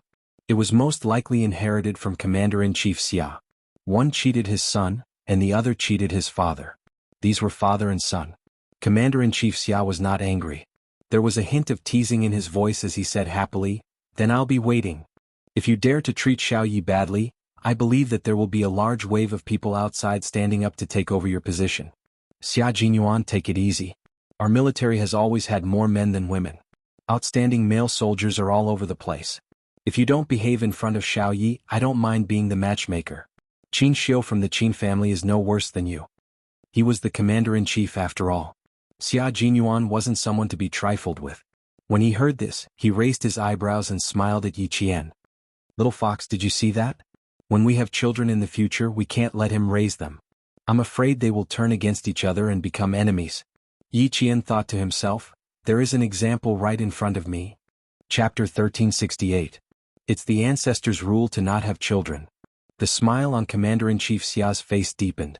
Obviously he really liked this topic. He was already 59 years old, so he was old enough to have grandchildren. The atmosphere in the car was very good. Occasionally, a guard would laugh and say something. This allowed Yi Qian to see the amiable side of Commander-in-Chief Xia's life and felt a sense of closeness. Xia Jinyuan saw that her eyebrows were relaxed and she had a comfortable smile on her face. Only then did he sigh softly in his heart. It was fine as long as she was happy. He was just afraid that she would be secretly sad and hurt her own body. "Tomorrow we'll send Uncle Chen back to Shuku village. The day after tomorrow we'll go back to Anyang City to report to school. What do you think?" Amidst the laughter, Xia Jinyuan asked Yi Qian, "Uncle Chen intends to go back to Shuku village to live with the village chief. In addition, with the army around, he won't be too lonely. After Uncle Jen retired from the army, he always went to the army camp deep in the mountains. The old man lived a fulfilling life. Principal Chin also hoped that he could do the same for himself. Yi Qian nodded gently. Uncle Chin told me before that he wants to retire in Shuku village. My house is close to the army camp. If Principal Chin wants to go to the army camp, he can go there anytime. He can also guide the soldiers and have someone to rely on. Uncle Chin and Grandpa Jen did not have children to accompany them. As for himself, he would be outside for many years and would only come back once a year. There was no way he could repay their kindness in raising him. Yi Qian couldn't help but purse his lips slightly. Commander-in-Chief Xia saw this and sighed. You've all grown up and we're happy to see you flying high. Xiao Yi, don't worry about old Chen's life. He'll live a good life. At a glance, he could see Yi Qian's worries. Uncle Chin is not an ordinary person. He was able to raise you single-handedly. How could the army bear to let him go? Xiao Yi, study hard and improve your skills. Getting good results is the best consolation for old Chin. Xia Jinyuan said, the long journey isn't about parting ways. It's about repaying the two elders for nurturing you. Yi Qian, Uncle Chin and Uncle Jen both hope that you can go further and fly higher. Do you understand? Although his little fox was strong, the blow she suffered from the departure of her loved one was not something they could understand. Faced with Commander-in-Chief Xia's advice and Xia Jinyuan's concern, Yi Qian smiled faintly and said, yes, I know. Usually, I can't accompany my elders, but as long as I have time, I will definitely come back to visit Uncle Chin. That's right. When we get to the guest house later, you and Xia Jinyuan should keep old Chin company. I can't stay here any longer. Commander-in-Chief Xia looked at the time. The flight was at 10:30 p.m., so he still had time to chat with the young man. His benevolent smile faded as he looked sternly at the young girl whom the military had high hopes for. He said in a deep voice, Yi Qian, as long as you live, you can only move forward. You can never retreat. If you take a step back, you will have to take 100 steps to catch up in the future. Time will not wait for you, and those who surpass you will not wait for you either. You don't want to chase after others, so you have to keep moving forward. This is my hope for you and Xia Jinyuan. It's also my hope for you. I hope that you can adjust your mentality as soon as possible and devote yourself wholeheartedly to your new life and start your new journey. The advice from the Commander-in-Chief of the military was also the concern of an elder for the younger generation. In this lifetime, Yi Qian was no longer alone. Chapter 1369. It was 7:10 p.m. in the summer night, and the sky was still slightly white. The sky was dotted with stars and the crescent moon shone down. The trees cast their shadows and swayed with the rustling of the night wind. The car was driving on the tree-lined avenue leading to the military guest house. Under the bright car lights, they could see soldiers in military uniforms coming and going on both sides. The guard stepped on the brakes and said to Commander-in-Chief Xia, Commander-in-Chief, there is someone in front. According to the guard's judgment, there was a 90% chance that the person was looking for the Commander-in-Chief. The mayor of Fujian town was talking to Yi Jifan. We are all staying here. We took the road and came here. We will definitely come back earlier than the Lieutenant General. Director Yi, you have an urgent matter here. We can't delay your urgent matter. It was another official who was being used by Yi Jifan. Thank you for your hard work today. Don't worry about the town's financial approval. I will inform the city and let Fujian town get the approval in advance. After all, this is my hometown. Yi Jifan thanked him and said earnestly. What he said was what the mayor was thinking. I only have one requirement for local officials. Do things for the people, be realistic and not be greedy. The mayor of Fujian town nodded repeatedly and almost patted his chest to guarantee, Director Yi, don't worry. We will always remember the honest style you left behind. We will never dare to cross the line. You can investigate. You can even ask the Commission for Discipline Inspection to investigate. I can pat my chest and guarantee that I did not do anything bad to the people. In the car, Yi Qian glanced coldly at the front and said to Commander-in-Chief Xia, Commander-in-Chief, I will walk over with Captain Xia. He really didn't give up on his evil intentions. He even came to block people's way. Commander-in-Chief Xia smiled and said, No need. Guard, drive over. He wanted to see if the director of the construction bureau had the guts to block his car. I will ask them to come down. The guard obeyed the Commander-in-Chief's order and called over the other guards who arrived in the afternoon. Yi Qian was a little anxious. Commander-in-Chief Yi Jifan will not give up easily. I am afraid that he will blame you if you go over. Little fox. Xia Jinyuan smiled and said, If he dares to come here, There will be a letter from the military in the office of the Southern Provincial Office the next day. Just follow me out of the car later. Don't worry too much. This wasn't even a small matter. It wasn't a problem at all. Yi Qian bit her lower lip. She had never wanted to trouble Xia Jinyuan because of her, but in the end, Yi Jifan went straight to Commander-in-Chief Xia. The other 3 guards walked out of the guest house with serious military expressions. Their appearance made Yi Jifan happy. They looked a little like the guards who stood beside the lieutenant general during the day. When the car's headlights shone over, Yi Jifan couldn't help but squint his eyes. He saw a black car slowly approaching. When it got closer, he saw that the driver was the guard from the day. Yi Jifan couldn't help but smile. Needless to say, the person sitting inside must be the lieutenant general. The car didn't turn off the engine. Xia Jinyuan opened the door first. Yi Jifan hurried down the steps. The car didn't even turn off the engine. It was clear that the car was going to stop for a while and leave immediately. He had to hurry. But before he got close, the 3 guards immediately came out. 2 of them stopped Yi Jifan and said seriously, "Don't come near." "Sorry, I want to follow the lieutenant general," Yi Jifan explained in a low voice. Before he could finish, he saw Yi Qian get out of the back door of the car. He suddenly stopped talking and looked at Yi Qian sternly. Chapter 1370. Yi Qian. Why was she in the same car as the lieutenant general? Why did the lieutenant general allow a military academy student to get in the car? What exactly happened in the middle of the journey? Yi Jifan's heart was in turmoil. She was actually in the same car as the lieutenant general, and they were even sitting in the back together. What did it mean for a military academy student to be received by a lieutenant general, and to be able to sit in the same car as the lieutenant general? What would it mean if, one day, he suddenly sat in the same car as the head of the southern province and got out of the car while talking and laughing? It meant that he liked her. It meant that there was hope for him. It meant that Yi Qian had a backer in the army. It meant that as long as she didn't make any mistakes, she would have a meteoric rise. Old Uncle Jen. What a silent old Uncle Jen who had connections that would allow him to reach the heavens. He was really blind, really blind. He must be blind. He pushed Yi Qian, who needed to be nurtured, to the side of a veteran with connections. Not only was he blind, but his brain was also flooded with water.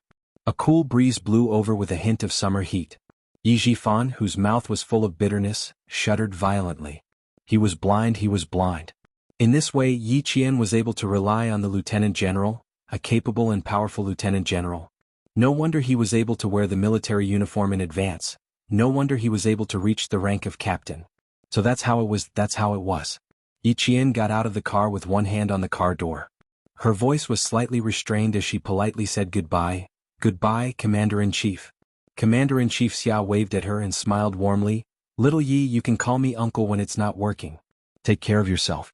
Next time you come to the capital, give me a call in advance." He had completely accepted Yi Qian as his daughter-in-law. "You can go now," Xia Jinyuan urged. It was rare to have a father who cheated his son like this. Yi Jifan, who was blocked by the guards, was a few meters away from the car. He couldn't hear what they were talking about, but from Yi Qian's smile, he could tell that they were having a good conversation. Also, what was the identity of the young man he saw during the day?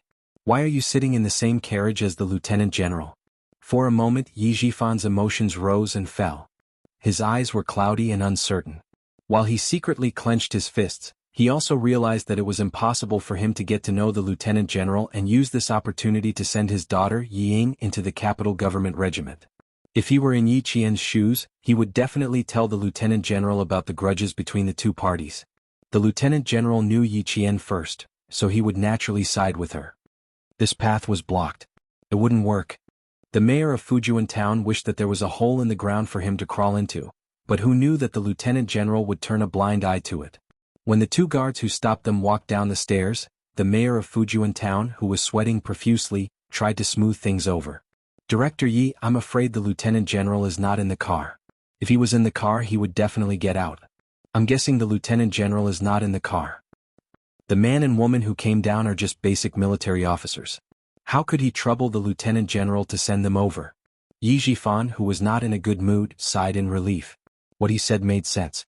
How could a lieutenant general personally send people to the guest house? Even the top leader of Anyang City did not have such an honor. Although he thought this, his intuition told him that the lieutenant general was actually in the car. It was all because of those guards. "Uncle, you are really something. You can actually get a lieutenant general to personally send Yi Qian back." With a lieutenant general as her backer, it would be difficult for his daughter to climb over her even if she entered the military. Yi Jifan's expression became gloomy. Chapter 1371. Commander-in-Chief Xia didn't even have to show up. It was enough to make Yi Jifan not dare to act rashly. Yi Jifan, who had lost all face, had no choice but to follow the lead of the Fujian town mayor. He sighed regretfully and said, "It seems like he really isn't in the car. Mayor Chow, I'll go to the guest house to say hello to another acquaintance. Please help yourself." He was asking him to leave. The person he was looking for was Chen Dongfeng, who was unlikely to give him face. How could he let Mr. Chow follow him?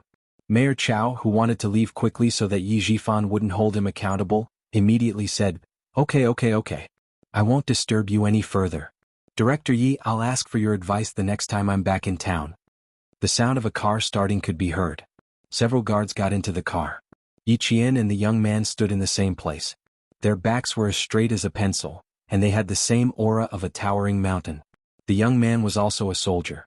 Yi Jifan's heart suddenly turned cold. He clenched his fists even tighter. The black car quickly drove into the night. Mayor Chow cautiously glanced at Yi Jifan and cautiously said goodbye. When he passed by the two young men, he couldn't help but take a second look at them before he quickly left. In this day and age, soldiers were not to be trifled with, especially those with military ranks. It was even more difficult to provoke them. He should quickly leave this place that made him feel uneasy. Yi Qian politely nodded to the mayor of Fujian town who had helped him today. However, he didn't see him leave in a hurry. It seemed like there was a vicious dog chasing after him. There wasn't a vicious dog, but there was someone even more vicious than a vicious dog. The two of them turned and looked at Yi Jifan, who was standing in front of the guest house. They both smiled coldly and looked at each other tacitly. Xia Jinyuan raised his eyebrows with interest and said, "If he sticks to you, you can't hide." "There's nothing to hide. Since he's here, let's fight." Yi Qian smiled coldly and replied, "If he takes the initiative, then we can attack. Otherwise we can just treat him like air." Tonight, she still had things to do, so she didn't have the time to waste on him. Yi Jifan saw under the lamplight, a young man and woman who looked like a pair of jade were intimately close. Step by step, they walked towards him hand in hand. They only cared about talking to each other and completely treated him as air. Although Yi Jifan, who was proud of his success in his official career, was cautious, when had he ever been ignored? Fortunately, he had always been able to endure humiliation and was not angered to the point of losing his self-control. When Yi Qian saw this, he could not help but sigh in his heart. Ying was blessed to have such a patient and resourceful father, be it in her previous life or in this life. "What's wrong?" Xia Jinyuan seemed to have sensed something. He lowered his head and asked her, "I think I heard you sigh." The lights in the guest house were very bright, like a mirror, and there was a circle of soft light on the top of her head. Xia Jinyuan moved his fingers and resisted the urge to rub the top of her head. "Do you have any regrets?" "I think that Yi Ying is blessed to have such a father. If her father was here, he would definitely protect her like Yi Jifan and not let her suffer any grievances." Xia Jinyuan's heart clenched. He softened his tone and said gently, "My father is not bad either. Don't be fooled by how he sets traps for me from time to time and how I used to give him headaches. In fact, he is the most protective one. Look at him now. He's completely devoted to you. As his son, I have to take a step back. With my father around, you don't have to worry about fatherly love." Chapter 1372. Thinking about how Commander-in-Chief Xia made fun of Xia Jinyuan, Yi Qian pursed his lips and smiled. Commander-in-Chief is both a strict father and a loving father. I can tell from the way you talk to him. She paused for a moment, and the smile on her slightly dry red lips deepened. I really didn't expect Commander-in-Chief to have such a side to him in private. He's never done that in front of me. My eldest, second, youngest, and aunts all dote on their daughters and are ruthless to their sons. My cousins were often beaten up in the past. Xia Jinyuan inadvertently brought up his relatives. Family Xia had always valued kinship. Which family was like his own? If the son got into trouble, they would beat him up, but if the daughter got into trouble, as long as she didn't make any moral mistakes, everyone would choose to ignore her. Yi Qian involuntarily swallowed when he heard this. Eldest, second, youngest, and aunts. Plus the third in the family, Commander-in-Chief Xia, that's 5 elders.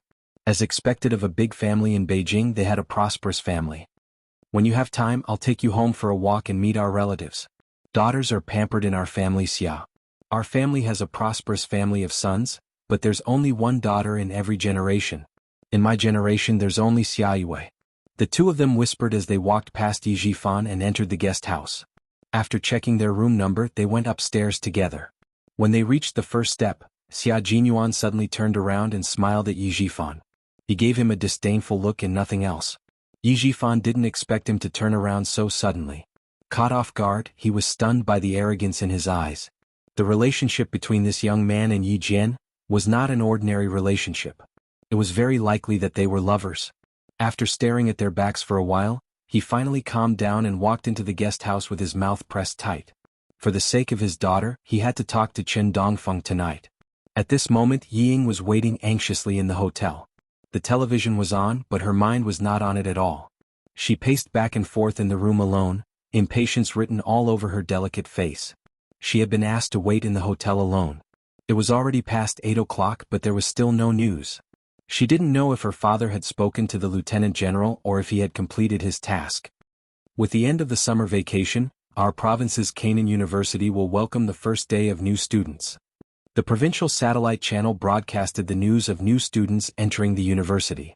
Yi Ying's eyes suddenly darkened as she sat by the bed and stared at the television.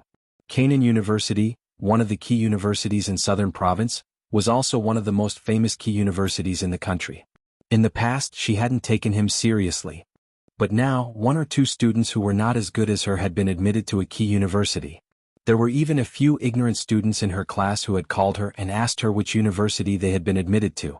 They even pretended to comfort her by saying that they would take the exam next year. But they were here to laugh at him. Just you wait, all of you wait. One day I will make you all listen to me obediently. Yi Ying clenched her teeth and said with a face full of resentment. Her almond eyes were so gloomy that it seemed as if water would drip out.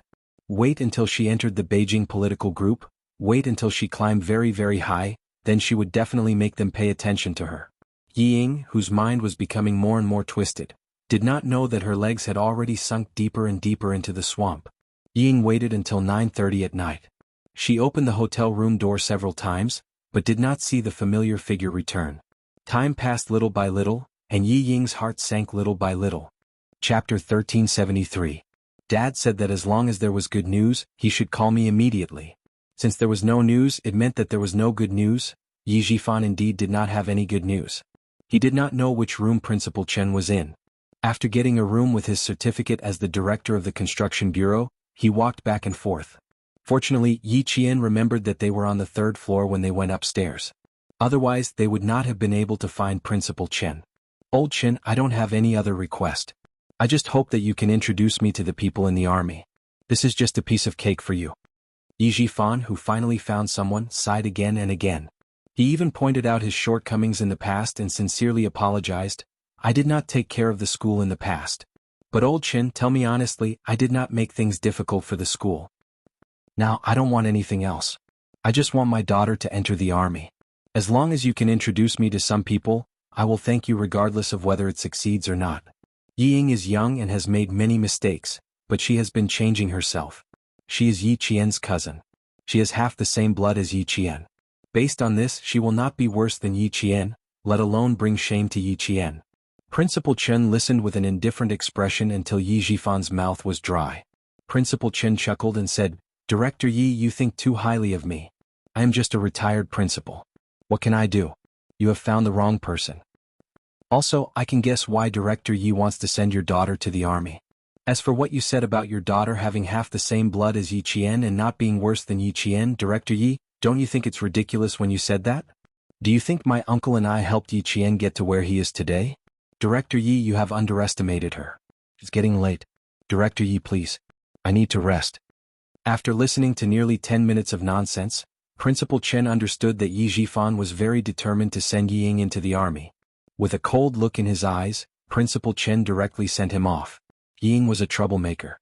She was no worse than Yi Qian. Yi Jifan sure is shameless. Yi Jifan smiled and apologized, but in the end he didn't get anything. Only by being more patient could he suppress the anger in his heart. Old Chen, think about it. Mr. Yi, aren't you asking for too much? A clear and cold voice suddenly came from the front. The coldness in the voice made Yi Jifan's heart jump. He couldn't help but look over. It was Yi Qian. She had come over. Yi Qian, who had finished talking with the 2 school leaders, accidentally heard the sound in the corridor. She paused for a moment and heard Yi Jifan's words. She found it funny, but at the same time, her heart was filled with anger. Step by step, she walked closer and stood in front of him. She stared at him sharply. A priceless jade pendant is in your hands. Do you want me to take it back? The moment she spoke, Yi Jifan's pupils contracted. Hearing her mention the jade pendant again after 4 years, no matter how calm he was, he couldn't help but reveal a trace of panic. What jade pendant did I take from you? What nonsense are you talking about? What jade pendant? Do you need me to tell you what it looks like?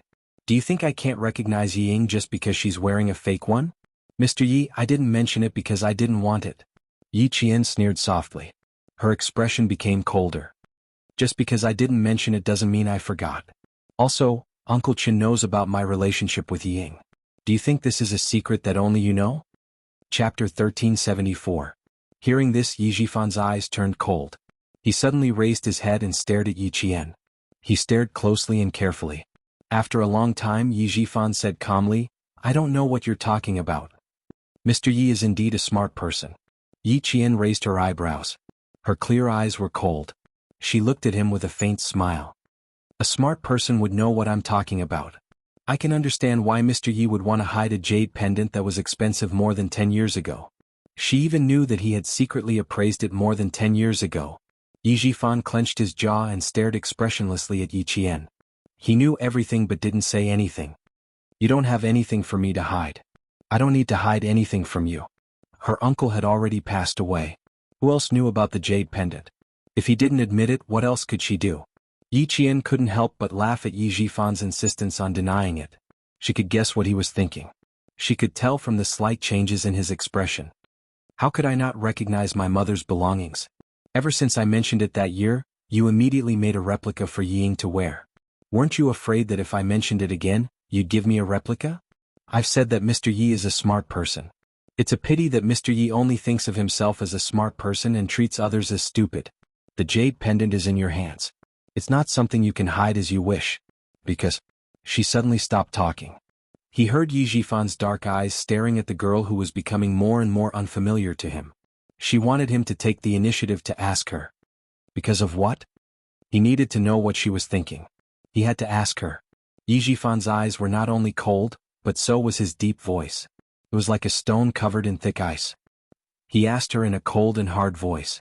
Yi Jifan wasn't angry enough to leave after being forced to this point. If Yi Ying didn't hold him back, his career would have been much smoother. Yi Jian was in awe of him. Xia Jinyuan, who was watching from the side, rubbed his forehead and smiled lovingly. The little fox's heart was really big. She even admired an old enemy.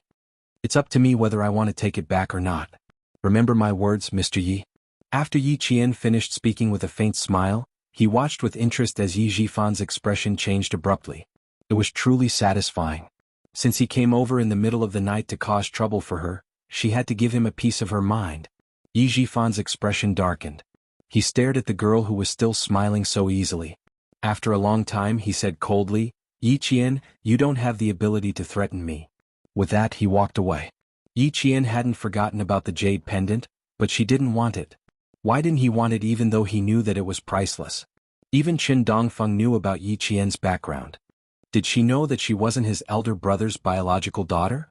Speaking of the jade pendant, Yi Qian had indeed caused trouble for him, and it wasn't just any trouble. It made Yi Jifan feel uneasy. After a few days of fruitless work, he left with heavy footsteps. Not only did he not solve his problem, but he also brought back a bunch of problems that gave him a headache. He had to investigate thoroughly. When he got back. Mr. Yi, there are some people you can't touch just because you want to. For example, Yi Qian. No matter how high your rank is, you can't touch her. An even colder voice drifted over. It was filled with indifference and laziness. If you touch someone you shouldn't touch, no matter how powerful the people behind Mr. Yi are, they won't be able to protect you. Chapter 1375. This was the young man's voice. Just by listening to him speak, one could feel his elegance. Yi Jifan only felt a chill run down his spine. Every step he took felt like he was stepping on the tip of a knife. It was so sharp that it was difficult for him to walk. He could hear the confidence in the young man's voice. He was definitely not trying to scare him. He really could do what he said. Who would have thought that Yi Qian would become someone he couldn't touch? No matter how high he got promoted, he still couldn't touch him. Ironic, too ironic. Once upon a time, a little girl who was so weak that he could decide her life or death with just a lift of his finger had become someone he couldn't touch in just 5 years. Too ironic. Yi Jifan walked very slowly as he thought to himself. He smiled coldly. He wanted the jade pendant.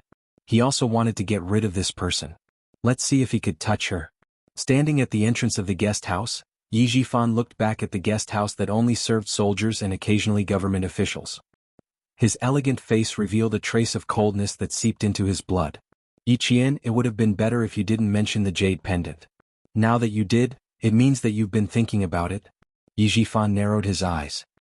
He waited until the corner of his mouth revealed a trace of a sinister smile before he walked down the stairs and left. The jade pendant was his treasure for promotion. If he wanted to take back his treasure, Yi Qian, he had to be alive to do so. In the hotel, Ying finally couldn't take it anymore. She picked up the landline phone that she had put down several times. Her fingers trembled unconsciously as she dialed a number. Hearing a familiar voice, Ying asked in a trembling voice, "Dad, when are you coming back? Why are you still awake? It's so late." Yi Jifan got out of the car and took the change from the taxi driver. He said, "Thank you," in a low voice before getting out of the car. "I'm at the entrance of the hotel. If you have anything to say it tomorrow morning." Ying had no choice but to swallow her words. She reluctantly said, "Oh, I got it. Dad, rest early." Rest early. Yi Jifan had always been patient with his only daughter. He knew what she wanted to ask, but in order to train her character, he didn't say much. When she thought about competing with Yi Qian, who had already gone far, Yi Ying's temper had to be tempered. If you don't grind, you won't become a talent. With his phone in hand, Yi Jifan gracefully nodded and thanked the hotel staff who opened the door for him. His steps were straight and steady as he walked towards the hotel elevator. He was in his early 40s, which was the golden age of a man. He had a successful career and a graceful demeanor. In addition, he had been an official for more than 10 years, so he had a calm charm and the dignity of an official. Along the way, several staff members and female guests could not help but look at him a few more times. Why did Yi Ying remind Sun Dongqing to take care of herself? Why did she insist on signing her up for class and flower arrangement classes? It was because she realized the gap between her parents. She was afraid that one day she would hear that her father had an affair. Fortunately, Yi Jifan was not a womanizer. Sun Dongqing had been with him when he was young. After being tortured by old Madame Yi, no matter how ambitious he was, he had never thought of changing his wife who was wholeheartedly loyal to him. Yi Ying had been leaning against the door the whole time. When she heard the door close next door, she bit her lower lip and angrily lay on the bed with tears in her eyes. How could she fall asleep tonight if he didn't tell her anything? The more she thought about it, the more wronged she felt. Tears flowed down her face. Yi Ying didn't know how long she cried before she fell asleep in a daze. Chapter 1376. The hour hand pointed to 12. Yi Jifan, who had smoked half a pack of cigarettes, put out the cigarette butt in the glass ashtray with one hand. His gaze fell on the phone on the coffee table. He put out the cigarette butt and picked up the phone. He wasn't the only one who wanted to get rid of Yi Qian. There was another person who really had a grudge against Yi Qian's family, Sun Yaozu. The night flowed. The neon lights on the streets flickered with colorful lights, illuminating the tired faces and hurried footsteps of the people returning home at night. There were also people who stumbled out of the bars, swaying and drinking as they walked. Their actions outlined a corner of the city's life. At this time, Yi Qian had already fallen asleep. She didn't sleep very deeply. Her brows furrowed from time to time, faintly revealing her sadness. A tear slowly flowed from the corner of her eye and disappeared as she turned over. When the sky was still a little gray, Xia Jinyuan drove out of the hotel. Yi Qian and Principal Chen sat in the back of the car. "You two are really troublesome." Principal Chen looked helplessly at the two people who came early in the morning to block his door, afraid that he would take the car back alone. Although he criticized them, his expression was gratified. He sighed and said, "You send me back, but you have to rush back tomorrow.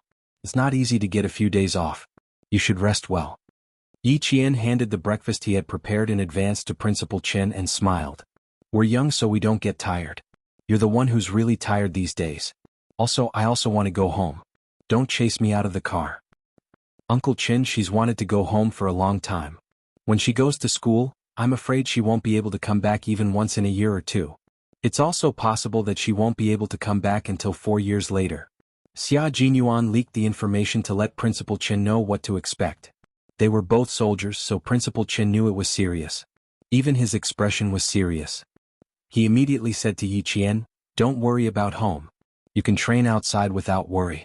The army has already arranged everything for me in the future. In the future, I will spend most of my time in the army and will only be able to go home once in a while." With the start of the 99th National Day celebration, our country became the focus of the world's attention. The weapons that needed to be transported from the south to the north were also secretly transported. As a transit station, the Fujian Town Army had entered a special state of alert in January of this year. Principal Chen, who had been serving the army for a long time, also had a choice when he returned. Of course it would be much easier. Yi Qian didn't know what the army had arranged for him. When he heard this, he immediately felt relieved. "It's even better that you're in the army. Regiment Commander Lu, Political Commissar Yen, and the rest are all there. There are also many new recruits. Uncle Chen, I'm afraid you won't have much free time in the future." She spoke with a smile the entire time, and the sadness from yesterday seemed to have disappeared from her face. Xia Jinyuan glanced at her from the rearview mirror and couldn't help but smile. Little Fox knew how to turn sadness into strength and longing into eternity. She would always remember her uncle's voice and face in her heart, and she would always show concern for her loved ones. This kind of Little Fox was very good. Special Forces soldiers were humans too. They had emotions and desires, but the difference was that they had to control their emotions. You could be sad, but you had to always remember that you were still holding a gun in your hand. You could be happy, but you had to always remember that you were a Special Forces soldier who couldn't show your emotions. Yi Qian was happy and sad, but he had learned to control it. This was really good. It was very reassuring. It was only past 10 o'clock when they returned to the village. As usual, Xia Jinyuan sent Yi Qian and Principal Chen to the village entrance before he drove to the army base in the mountains. Chapter 1377. There was no other reason other than that Principal Chen didn't want the villagers to know that Yi Qian had a boyfriend. Although it was a different era, Shuku village was still an old-fashioned village. It was fine to get married at the age of 18 or 19, but it was definitely wrong to get into a relationship while studying. In order to prevent bad rumors from spreading, our Major Xia's identity had to be kept a secret. Xia Jinyuan didn't have any objections to this. He didn't want Yi Qian to be disturbed by rumors. After entering the village, Yi Qian saw familiar villagers working in the fields. He greeted them with a smile. "Uncle Hai, it's getting hot." A villager who was bending over to pluck water plants in the fields heard his voice and immediately straightened up. He said in disbelief, "Little Yi, old Chin, hey, why are you guys back so soon? Old uncle just passed away yesterday. Why are you guys back so soon?" "Yes, we're back. Uncle Hai, you go ahead." Yi Qian knew why they were surprised. Funerals in the village usually took a few days, but Grandpa Zhen only took a day from his death to his burial. It was normal for Uncle Hai to be surprised. Uncle Hai was the villager Yi Qian met on the first day after his rebirth. He even stood up for Yi Qian and scolded Sun Dongqing. With muddy hands he carefully looked at Yi Qian's face and said, "I'll come to your house to enjoy the cool air. Your house is very cool." There was a mountain at the back, a peach forest in front, and a sea of bamboo on both sides. Summer was the coolest. After chatting with Uncle Hai for a while, Yi Qian met a few other villagers who had finished their work and were preparing to go home. They chatted as they walked, and when they found out that old Uncle Zhen had passed away peacefully, their conversation became much more relaxed. "Old uncle, you're so lucky. You suffered when you were young, but now you're living a good life. The military took care of you when you were alive, and you and the people in the military sent you off when you were dying. That's good, that's good. Yes, little Yi, you're doing well now." Old uncle was smiling when he left. It's clear that he has nothing to worry about and left peacefully. "You're the only military academy student in our town," another villager said with some pride. "You're the only military academy student in our town. All the villagers in the surrounding area have specially come to our village to see you. Our entire village feels proud of you." Principal Chen laughed. "Little Yi is thin-skinned and doesn't like to be publicized. If you guys continue talking, little Yi will be embarrassed." "What's there to be embarrassed about? That's how it is. Our village." Before the villager could finish his sentence, a sharp voice came from the front and interrupted him. "This is incredible. Fujian Town's famous person, the first military academy student, is finally willing to return to the village." Sun Dongqing, who was standing at the entrance of her house, made sure that her eyes weren't playing tricks on her. The moment she opened her mouth, she didn't say anything nice. "Military school students are so amazing. They're even harder to find than my old Yi. TSK. Looks like you're already thinking of yourself as a big shot before you even begin. When the villagers heard this, their faces turned cold. They exchanged glances with each other and gestured for Yi Qian to ignore her. There was nothing much to say to this kind of person. Everyone knew that Sun Dongqing disliked little Yi the most. The villagers all knew this very well. However, now that she was the wife of a provincial official, she put on airs and looked like she wasn't someone to be trifled with. Just looking at her made people feel disgusted. She didn't return to the village all year round, but she just had to come back this year. Outside, people said that she came back to avoid the summer heat. Some even said that she didn't want to serve the paralyzed old lady Yi. In short, there were all kinds of rumors, but none of them were good. Don't pay attention to her. You can't afford to offend her, but you can avoid her. Little Yi walked between us. Chapter 1378. The more stubborn villager snorted, "Why should we leave? She didn't do anything wrong. Why can't we have a chat? Don't be afraid, Yi girl. If she's so arrogant in the village, we won't be afraid of her."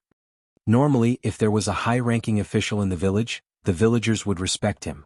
However, Yi Jifan's family had become the target of the villagers' reverence. They didn't need his family to do anything, nor did they need Yi Jifan to show his face. All they had to do was nod their heads when they met. After all, who wouldn't go against the unreasonable Sun Dongqing for no reason? Principal Qin also said in a low voice, "Ever since she found out that you were admitted to the military academy, she hasn't stopped talking.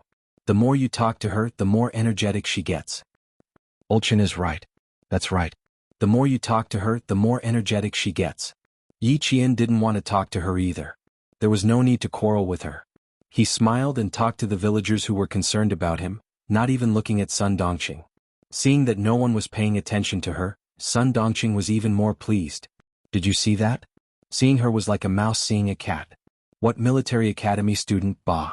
Without the damned old man's protection, how much trouble could a wild girl like her, who had no parents and no one to teach her?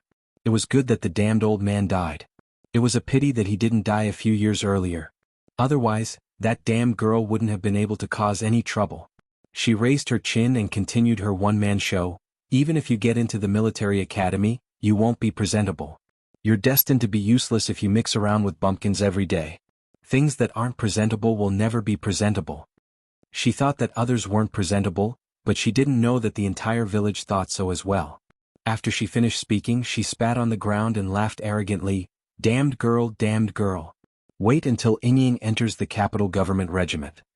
You're just a small military academy student. You won't be able to bear the consequences. Ying hadn't even entered yet, but Sun Dongqing was already daydreaming. Hearing this, Yi Qian only felt that it was funny. It seemed that Yi Jifan hadn't told her about how he kept hitting a wall. He wanted her to continue daydreaming. Seeing Yi Qian pass by the courtyard gate, Sun Dongqing was unwilling to let him go. When she saw Yi Qian's cold smile, she felt as if she had been humiliated. With a heavy snort, she stepped out of the courtyard and directly blocked Yi Qian's path. Don't you have any manners? Didn't the school teach you to respect your elders and not say a word in front of them? If you don't even know how to be polite, how did you get into the military academy? I already said that you didn't get into the military academy properly. Who would believe that someone like you could get into the military academy? She was, after all, the wife of the head of the construction bureau. Her words were even worse than those of an ignorant village woman. She did not have the slightest temperament.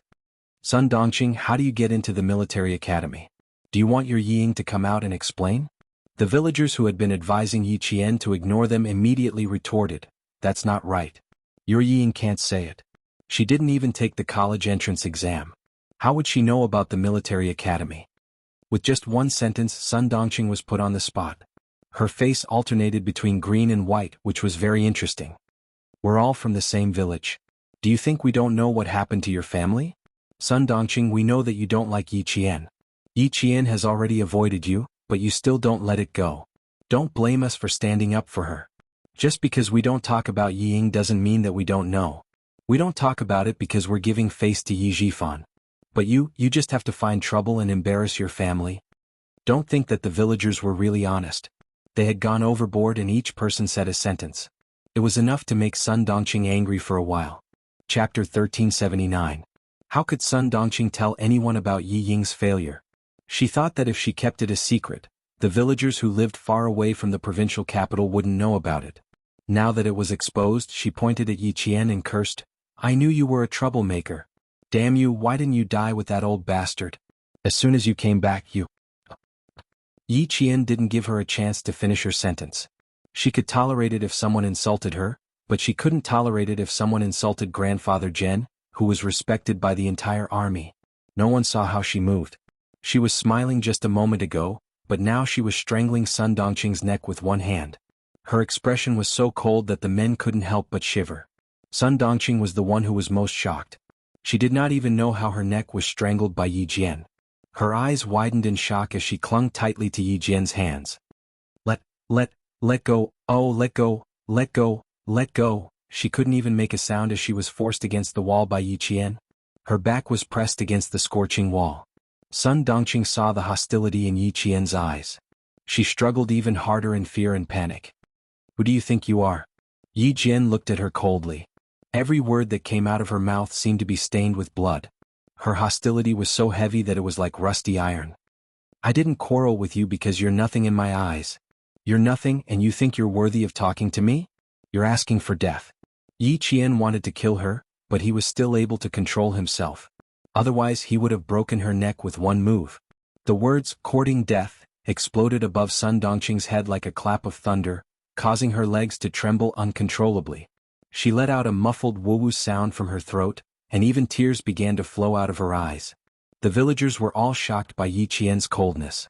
They didn't even have time to react. As for Principal Chen, he didn't want to move. Since she dared to scold his uncle, she deserved to be taught a lesson. Little Yi knew what she had to do.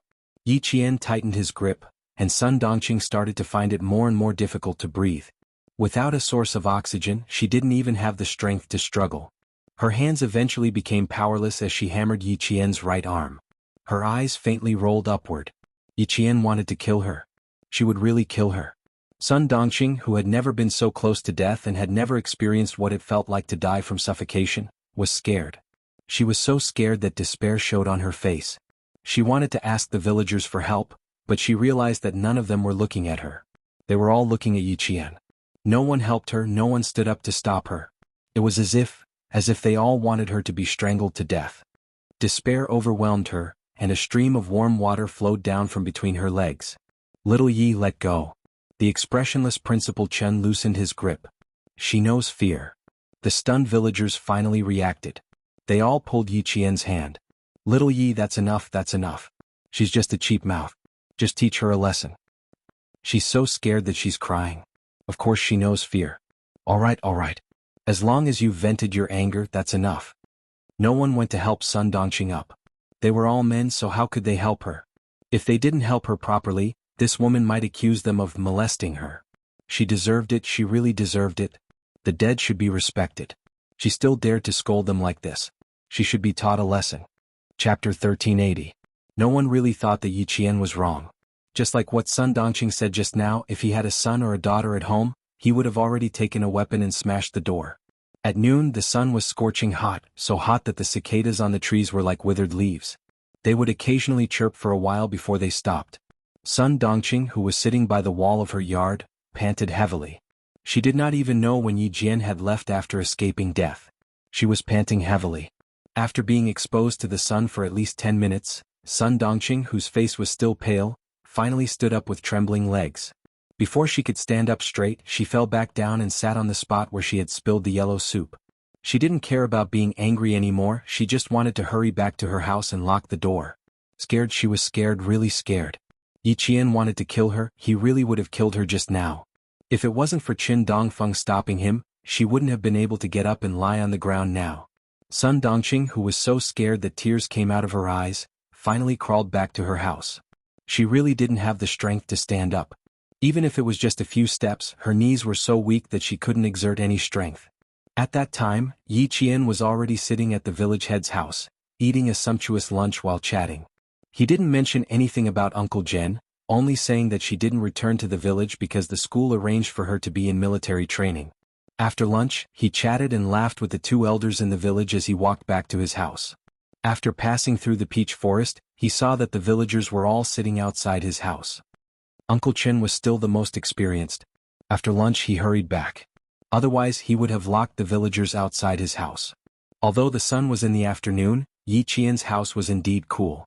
The elders sat in the living room, while the younger ones leaned against the door or sat directly under the beams outside the house. They held thin fans in their hands and fanned themselves as they talked. The villagers of Shuku village all knew about Uncle Jen's death and that he was buried in the cemetery of martyrs. The elderly couldn't help but wipe away their tears and sigh as they talked. They didn't forget to comfort Yi Qian. The village chief, Jianghu, was the most authoritative person in the village. Looking at the only military academy student in town as the village chief, he was also worried that the departure of his uncle would affect her studies. Furthermore, Uncle Jen had mentioned before that if he was not around, the village would still need to take care of Yi Qian. After waiting for the elders in the village to finish speaking, he turned to Yi Qian and said earnestly, "When people are born they will grow old. No one can control it. Old uncle died of old age. Good people have good karma. Little Yi, you don't have to be too sad. Uncle doesn't want to see you crying all day. The village chief is right. Little Yi, you're a military academy student. You're going to be a soldier. They always say on TV that blood is shed but not shed tears. You can't cry so easily." They also brought up Yi Qian's admission into the military academy. Uncle Jen passed away peacefully, reminding Yi Qian to take good care of herself when she was alone outside. If she lacked anything, she should give the village a call and other similar concerns. Yi Qian answered them all politely and respectfully. The villagers who listened to her liked her even more. Look at little Yi. She was so much better than Ying. That girl, she was impatient when asked a question. She liked to talk about how her father was and how he was. She even liked to say, "You don't understand." It was more than a little tiring to talk to her. There was also Sun Dongqing, who looked down on the villagers but liked to show off in front of them. Now, the villagers of Shuku village had a very bad impression of Yi Ying. Compared to Yi Qian, there was no comparison. Chapter 1381. Yi Jian, who only stayed in the village for one night, left Shuku village at 5 o'clock in the morning the next day. It was not until 7 o'clock in the morning that the villagers wanted to call Yi Jian to their house for dinner that they realized she had already left. This girl is still the same as before. She's afraid of disturbing others. Principal Chin smiled and said, she was in a rush to catch the train and was afraid that she would miss the news. She's also a reliable person. I didn't even wake up before she packed her luggage and left. The child had grown up and was finally flying away. Headmaster Chin chatted and laughed with the villagers as they walked towards the vegetable garden. Little Yi had gone to school, so he tidied up the vegetable garden. He had to report to the army the day after tomorrow. Yi Qian wasn't the only one who left early in the morning. Sun Dongqing also left. Before I left, I repeatedly reminded you that if Yi Qian comes back, don't go head-to-head with her.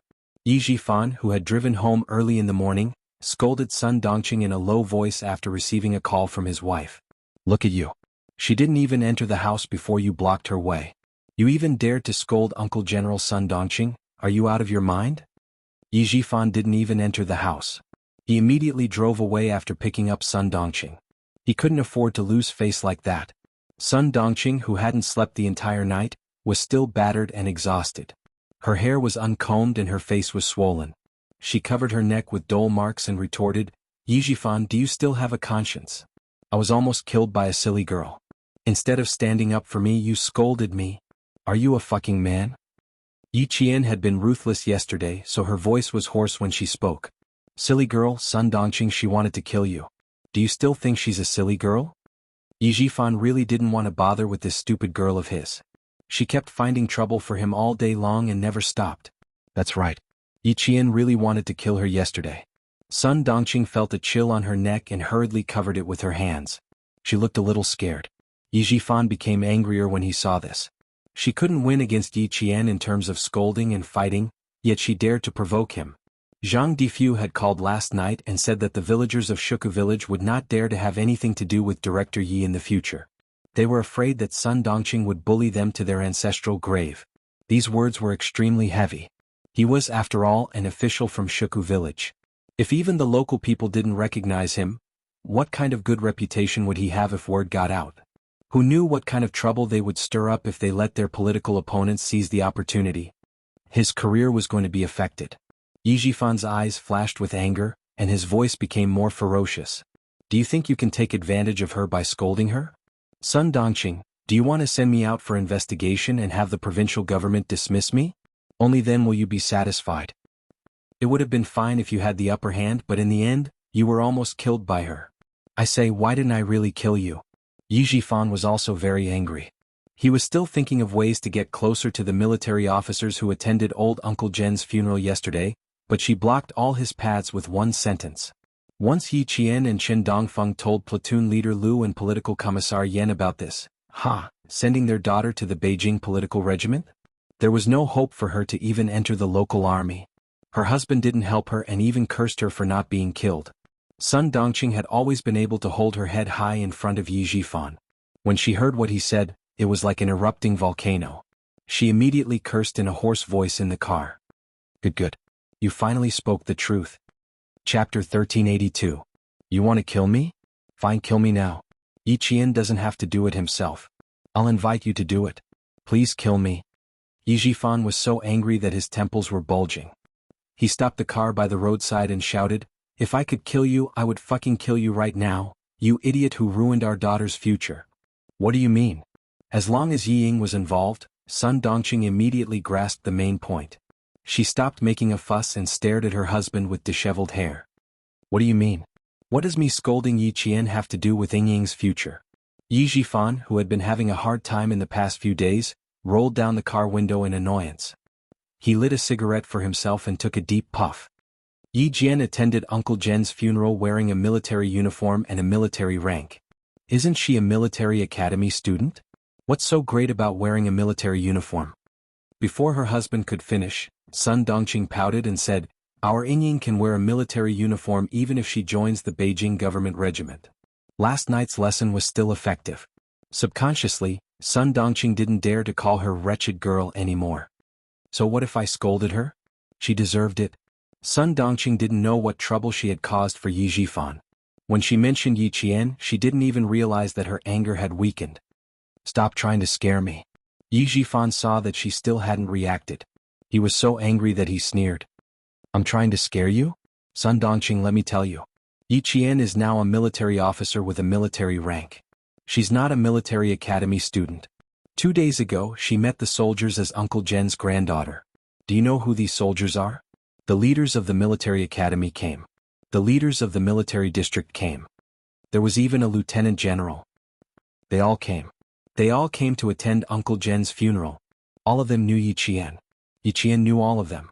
By the end of his speech, Yi Jifan was practically roaring. He was roaring so much that his saliva was splattering everywhere. Sun Dongqing was still a little confused. She twisted her body uneasily as she thought about it, she finally grasped the main point. Her face changed dramatically, and then her lips trembled until her face turned pale. Yi Qian knows them? Are you sure? Her daughter was going to enter the capital's political corps. If Yi Qian really knew so many military officers, Sun Dongqing felt her hands and feet turn cold early in the morning. Even her heart turned cold. No, impossible. How could it be? She's an orphan. No, impossible. Uncle Jen is just an old man. How is it possible? How is it possible that so many military officers will attend his funeral? Yi Jifan, don't scare me. Scared? Are you scared now? Yi Jifan glared at her with murderous eyes. He clenched his teeth and sneered, Are you scared? Are you scared now? I also want to tell you that the lieutenant general personally escorted Yi Qian back to the guest house that night. It doesn't matter if she doesn't know the other military officers as long as she knows the lieutenant general. I've been trying my best to get in touch with the military, but you ruined all my efforts by calling him an old man. Sun Dongqing, who are you to scold? How dare you scold Uncle Jen? Don't you know that the dead should be respected? If you dare to scold someone like that in the village, everyone with children will come to your house and raid it. If you're stupid, can you not drag me and my daughter into it? Yi Qian only needs to report what happened yesterday to the military officers he knows. My daughter wants to enter the capital's political corps? I'm telling you, don't even think about entering the local military. Chapter 1383. Sun Dongqing was dumbfounded. I don't know. I thought that Yi Qian would return to normal after old man Jen died. I don't know. You didn't say anything. How would I know when I was in the village? She stuttered and couldn't finish her sentence. She was so flustered that she didn't know what to say. You didn't tell me a single thing. How would I know that she could be so powerful? I would know who she was and who she was and who she was. If I went and saw the scene, I wouldn't dare to say anything. The more Sun Dongqing spoke, the more anxious she became. She turned around and stamped her feet. She was like an ant on a hot pan. Yi Jifan finished his cigarette and glanced coldly at the anxious Sun Dongqing. He opened the car door and got into the car with a gloomy face. Do you think you can come up with a solution just because you're anxious? Get in. Okay. Sun Dongqing didn't dare to argue anymore. She had made a big mistake and could only rely on her husband to explain. She should go along with him. The most important thing now was to settle her daughter's matter. I thought about it. You should go and apologize to Yi Qian first, then go to the cemetery and offer a wreath to old uncle. Yi Jifan couldn't think of a better solution. He could only apologize to Yi Qian and ask her not to tell anyone. Other than that, he couldn't think of any other solution. You want me to apologize? Sun Dongqing's face fell. She felt a pain in her chest. I was almost killed by her. You want me to apologize to her? Do I have to be so cheap? She was so angry. So angry. If you want to apologize to her, you have to see if she accepts it or not. Yi Jifan didn't want to say anything else. He prepared himself for the worst. If she really couldn't enter the army, then she would be sent abroad. Sun Dongqing's chest was not only hurting, but her liver was also hurting. After a while, she suppressed her anger and said through gritted teeth, "Apologize. For Yinging, I'll even kneel and apologize." Where is she? Go and find her now. For the sake of her daughter's future, she was willing to give up her dignity. As long as her daughter was successful, she would teach Yi Qian a lesson one day. If I knew where she was, I would have brought you there when I came back. Go straight to her school. Yi Jifan was probably too angry. Every time he spoke, he clenched his jaw tightly. Even his hands gripped the steering wheel so tightly that his knuckles looked ferocious. Both husband and wife were in a bad mood. The gloominess on their faces was so thick that even the sun outside couldn't disperse it. Yi Qian, who was driving, did not expect that Yi Jifan and his wife would go to the school to look for Yi Ying because of her. He glanced at Xia Jinyuan several times from the corner of his eyes, who was resting with his eyes closed. Before he could look away, he heard him say lazily, "Little fox, if you continue to peek at me like this, you're going to steal my sleepiness away." Caught red-handed, Yi Qian did not feel awkward. Instead, he smiled and said, "I still don't know who won the competition between you and them." As soon as he returned to the army, he was directly dragged to the shooting range and obstacle course by Lu Tuan and Commissar Yen to compete with the soldiers. Lu Tuan only told her that Captain Xia fought against dozens of soldiers alone, but did not tell her the final result. There can only be one result. Xia Jinyuan laughed. His elegant and handsome face was slightly mischievous. He sighed and said, "Poor 24 soldiers. They're probably still being punished right now." When competing with a special forces soldier in a comprehensive skill competition, the results were usually not optimistic. But she didn't expect him to be so merciless. You know that they're pitiful? Why didn't you show them mercy? Chapter 1384. I can't go easy on you. Commander Lu and Political Commissar Yen said that they want to test if I'm qualified to be your boyfriend. Little fox, in order to prove to them that I'm qualified to be your boyfriend, I did my best. Xia Jinyuan, who was no longer sleepy, turned sideways and gazed tenderly at the girl he loved. When he saw her smile at his words, he couldn't help but smile too. I can't go easy on you in yesterday's competition. If I lost, Commander Lu and Political Commissar Yen would definitely call you and advise you to reconsider carefully. Don't agree to be my wife. Captain Xia, where did Brother Z say he was waiting for us? Yi Qian didn't want to know the result. She only knew that if she continued talking, the thick-skinned Xia Jinyuan would say more things that would make her blush. She changed the topic abruptly, which made Xia Jinyuan raise his eyebrows and laugh. Yi Jian couldn't help but blush when she heard his laughter, which was as deep as a zither. During the 6-hour journey from Shuku village to Anyang city, the laughter in the car never stopped. Yi Qian kept her company all the way until they arrived at school on the 31st. Yi Qian's smile never stopped. With someone who was wholeheartedly good to her, who was willing to coax, pamper and love her, no matter how cold Yi Qian's heart was, it gradually warmed up. I'll go by myself. You don't have to accompany me. When they arrived at the entrance of the National Science University, which was even more solemn than other universities, Yi Qian whispered to Xia Jinyuan, "You should go back and report. Don't be distracted by my matters." Even if he rushed back, he wouldn't mind waiting for a couple of hours. Xia Jinyuan, who had changed into his military uniform, pointed at the entrance and smiled. It's still the freshman's military training period. If you go in like this, the sentries won't let you in. At the mention of the sentries, a young man in a military uniform walked over and saluted Xia Jinyuan. "Hello, teacher." Is there anything I can help you with? It's okay. I'll send her through the registration procedures. Xia Jinyuan returned the military salute and asked her, "Where's the place where freshmen report? You can point it out to me." After checking the relevant documents and confirming Yi Qian's identity as a freshman, the strictly guarded entrance of the National Science University allowed Yi Qian to enter. One step at a time, two at a time, she walked past the solemn school gate with the national emblem hanging high above. Yi Qian finally began her military academy career. A new page had opened in her life, and she would definitely push Yi Qian to glory step by step. Congratulations, little fox, you're one step closer to your goal. Xia Jinyuan personally handed the trainee's uniform to Yi Qian. He gazed deeply at the girl who was chasing after him as her goal. I spent 4 years here. Now you're going to spend 4 years here too. Little fox, we'll meet in the army 4 years later. His little fox had finally grown into a pine tree that could stand proud in the wind and snow. As for him, he was waiting for her return in 4 years. Freshman Yi Qian reporting for duty. Late freshman, late report. Freshman Yi Qian finally walked in front of the 45 freshmen. As a girl and one of the only 3 girls in the class, Yi Qian's appearance was like a cool breeze on a hot summer day, blowing away the heat of the 42 boys. The ones in charge of the military training were 4th-year students of the National Science University. Following the old rules of the National Science University, the freshmen's instructors were all outstanding 4th-year seniors. Although the person in charge of the military training was a 4th-year student, he could see the qualifications of an officer from them. His expression was cold and resolute, and his eyes were as sharp as swords. Yi Qian straightened his back and accepted the gaze. Chapter 1385. The military academy's military training was an order from the headquarters. The freshmen would complete their military training a month earlier than other freshmen. The freshmen had to follow the rules on the notice and end their summer vacation a month earlier to complete the military training, which was much more intense than other freshmen. Freshmen did not have any conditions to avoid the military training, because only by going through the cruel and strict military training could they wear the glorious military uniform and become a member of the military academy. The freshmen would have to go through everything from formation, housekeeping, discipline, general knowledge, basic tactics, light weapons usage, knowledge of the different branches of the military, and so on during their military training.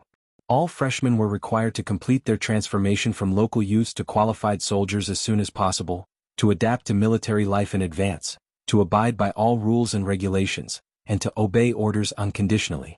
All freshmen obeyed strictly, even if they were so tired that they could only crawl back to their dorms on the first day, they would grit their teeth and continue to persevere on the second day.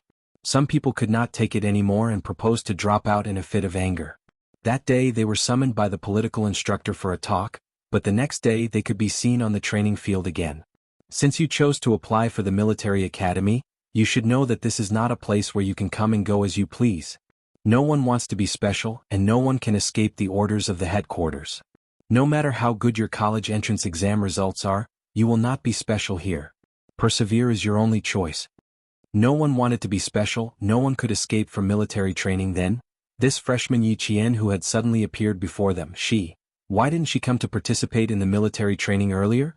Being stared at by the senior year seniors and all 45 students in the class, Yi Qian maintained the standard standing posture with her stomach tucked in and chest puffed out, accepting the baptism of their gazes. Only the higher-ups of the military academy knew that Yi Qian had gone to the island to complete the frogman training. The senior year monitor in charge of the military training did not have the right to know, so when Yi Qian suddenly appeared, he was stunned for 3 seconds. In a breath, he immediately reacted and said, "Fall in." He was not sure what the situation was, but the freshman Yi Qian could still complete the registration without participating in the military training, and even receive the training uniform to participate in the final day of the military training assessment. It could be seen that she had already submitted the relevant documents to the military division to be exempted from the military training, and with the approval of the military division and the school, she was exempted from the military training. Since she had rushed to the final physical fitness test, then she would have to complete the test like all the other freshmen. The student monitor only took 3 seconds to figure out the crux of the matter. Without any questions, he immediately allowed Yi Qian to return to the team. 8 pull-ups on the horizontal bar. You have completed 3 exercises on the horizontal bar. 7 pull-ups on the horizontal bar. You have completed 3 exercises on the horizontal bar. The afternoon was the comprehensive military training physical fitness test. which was also to check the freshman's physical fitness results for the past month. The instructor announced the subjects that needed to be tested in the afternoon one by one. 1500 m lightweight, fully armed running test, 800 m running test and sit-up test. All test subjects will be scored according to the physical fitness test scoring standards. Each test will be scored on a 100-point system. After the student monitor finished explaining the physical fitness test, a smile suddenly appeared on his serious face. Junior brothers and sisters, I wish you all the best in advance for passing the test and getting your own set of military uniforms. His gaze gradually shifted to Yi Qian, who was standing in the first row. Freshman Yi Qian, are you ready? Ready for the test at any time. Yi Qian replied calmly. This was her journey, so how could she not be prepared? Chapter 1386. Looking at the girl standing straight in front of them and listening to her confident and calm answer, the male students in the class who were physically superior were inexplicably nervous. A few words flashed across their minds. A strong opponent has arrived. The class monitor, who had switched his identity to senior brother, nodded and smiled. Not bad, very confident. What we need is confidence. Also, I have something to tell you. Students with good physical fitness will enjoy a lot of benefits in the future. As long as your results are excellent this month, you can arrange your training time for the next month.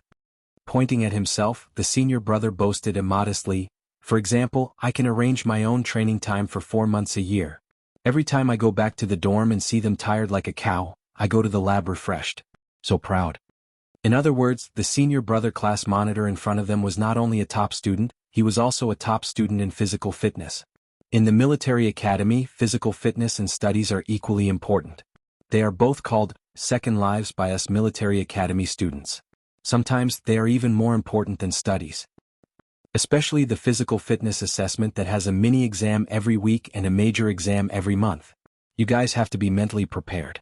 Many weak students who only study in high school for the sake of getting into a good school have no choice but to sacrifice their free time and weekend time for extra physical training once they can't pass the test. Junior brothers and sisters, do your best. This assessment will affect your physical fitness arrangements for the next month. Those with good results can stay in the library, the lab, and do research. Those with bad results can continue to enjoy the sunshine of the city. Victory seemed to be right in front of them. After today they would be liberated tomorrow. Who knew? There was still physical training day after day, year after year. The faces of those with weaker physical fitness immediately turned a little pale. Rest here for 10 minutes. The two brothers next door are done. Let's go to class. A sharp whistle sounded. The senior brother reverted to his role as class monitor in a second and shouted, "Attention at ease." Dismissed. All of a sudden the students who were under a lot of psychological pressure were dismissed for a break, but none of them smiled. A few of the more arrogant boys tightened their grip on their training uniforms and said unhappily, "Are you kidding me? There's a small test every week and a big test every month. Are we still going to study? Are we here to study or to train? Fuck. What kind of arrangement is this? Stop talking, you're not the only one like this. We're all like this. Second year, third year, and fourth year are all the same. How can we be an exception? TSK, don't talk about how can we be an exception. Isn't there an exception in our class? That freshman called Yi Qian, how can she be an exception? Fuck. We came here a month in advance, just in time to be exposed to the sun the most. She, on the other hand, came here so easily. Another boy picked up the uniformly issued military water bottle and drank a few mouthfuls of water. He continued to complain, she looks quite good. I'm afraid she's from a senior official's family. She's just starting to get special treatment. I don't know how much special treatment she will get in the future. Do you want to be scolded again? Haven't you learned your lesson from last time? The male student sitting next to him warned him in a low voice. He glanced at Yi Jian, who was talking to the class monitor, and said in a low voice, if she is really from a senior official's family, we can't afford to offend her. Chapter 1387. Besides, if she doesn't have military training now, what about in the future? Didn't you hear what senior said? If she doesn't pass the physical fitness test, she'll have to suffer. Right now, it's called suffering the hardest to rise above the rest. It probably had a psychological effect. A few of the male students who were unhappy about Yi Qian not participating in the military training finally felt a bit better. Actually, it wasn't a big deal. They just felt that it was unfair and said a few words. Under the scorching sun, the students who were resting on the spot were sweating profusely. More or less, they were talking about the students who were parachuted in. One of the students suddenly let out an "ah," and slapped his forehead hard. He said to the students beside him, Yi Jian Yi Jian. She's that Yi Qian.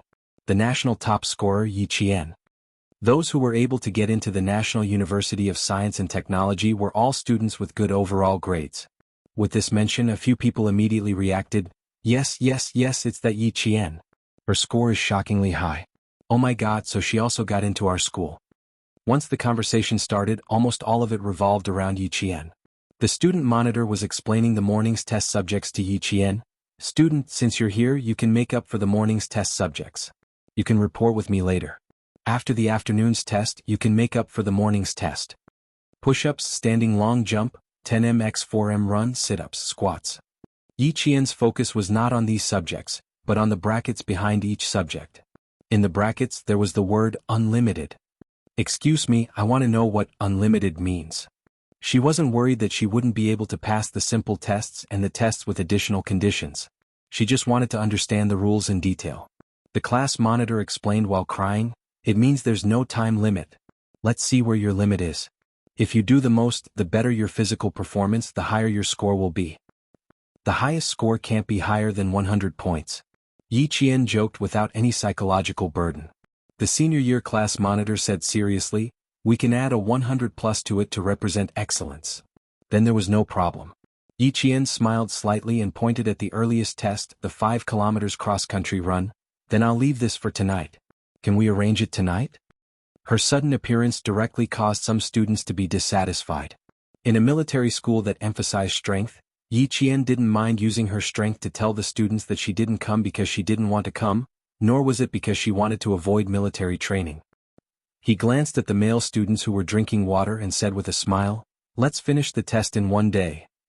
Yi Qian, Yi Qian, Yi Qian, Yi, Yi Qian, Qian Qian, Qian Qian and Qian Qian Qian. She still wanted to enjoy the 4 years of military academy life. Sure, we'll arrange it.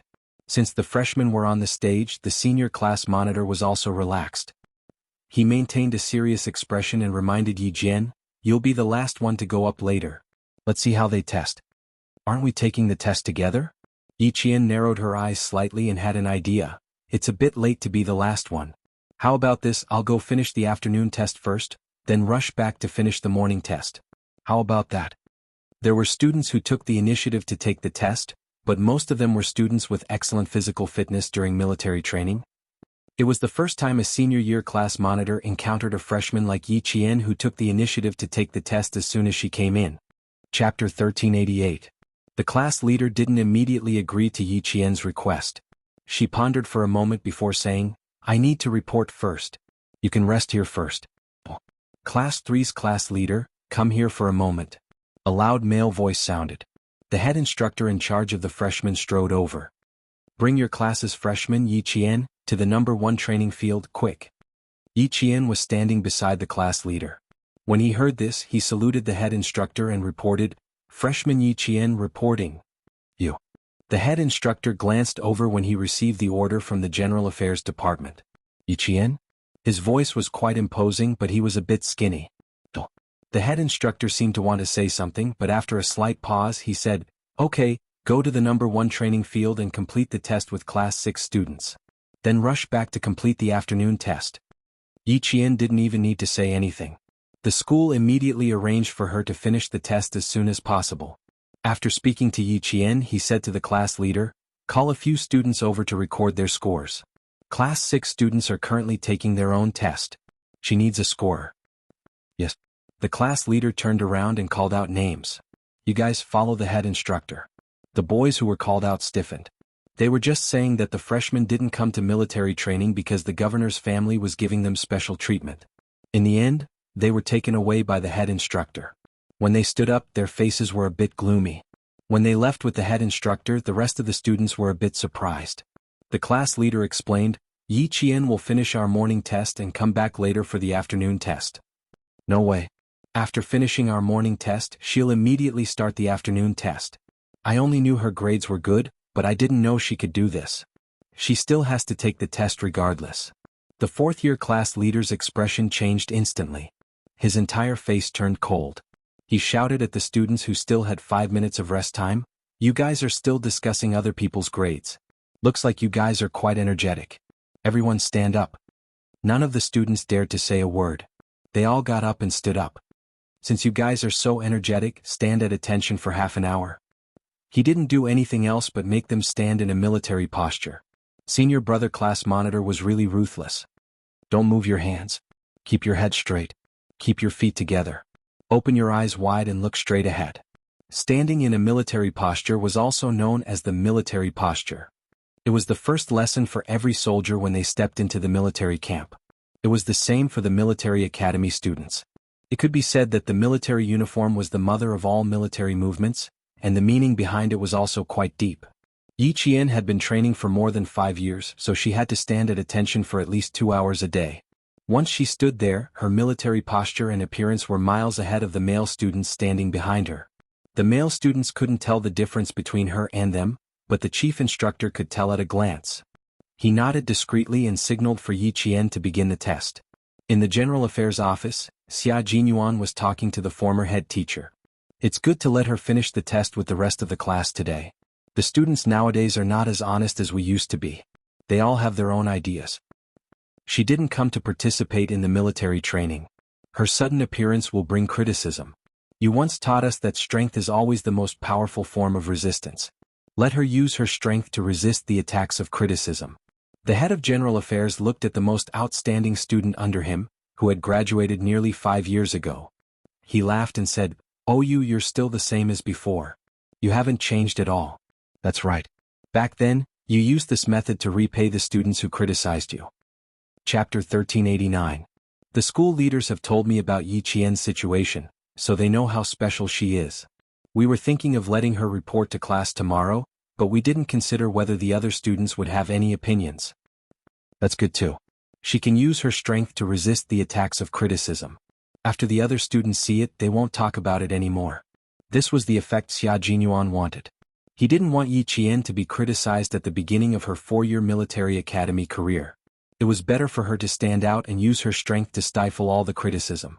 She wanted to let the other students know that it wasn't that she didn't want to participate in the military training, but that if she did, they would be under even more pressure.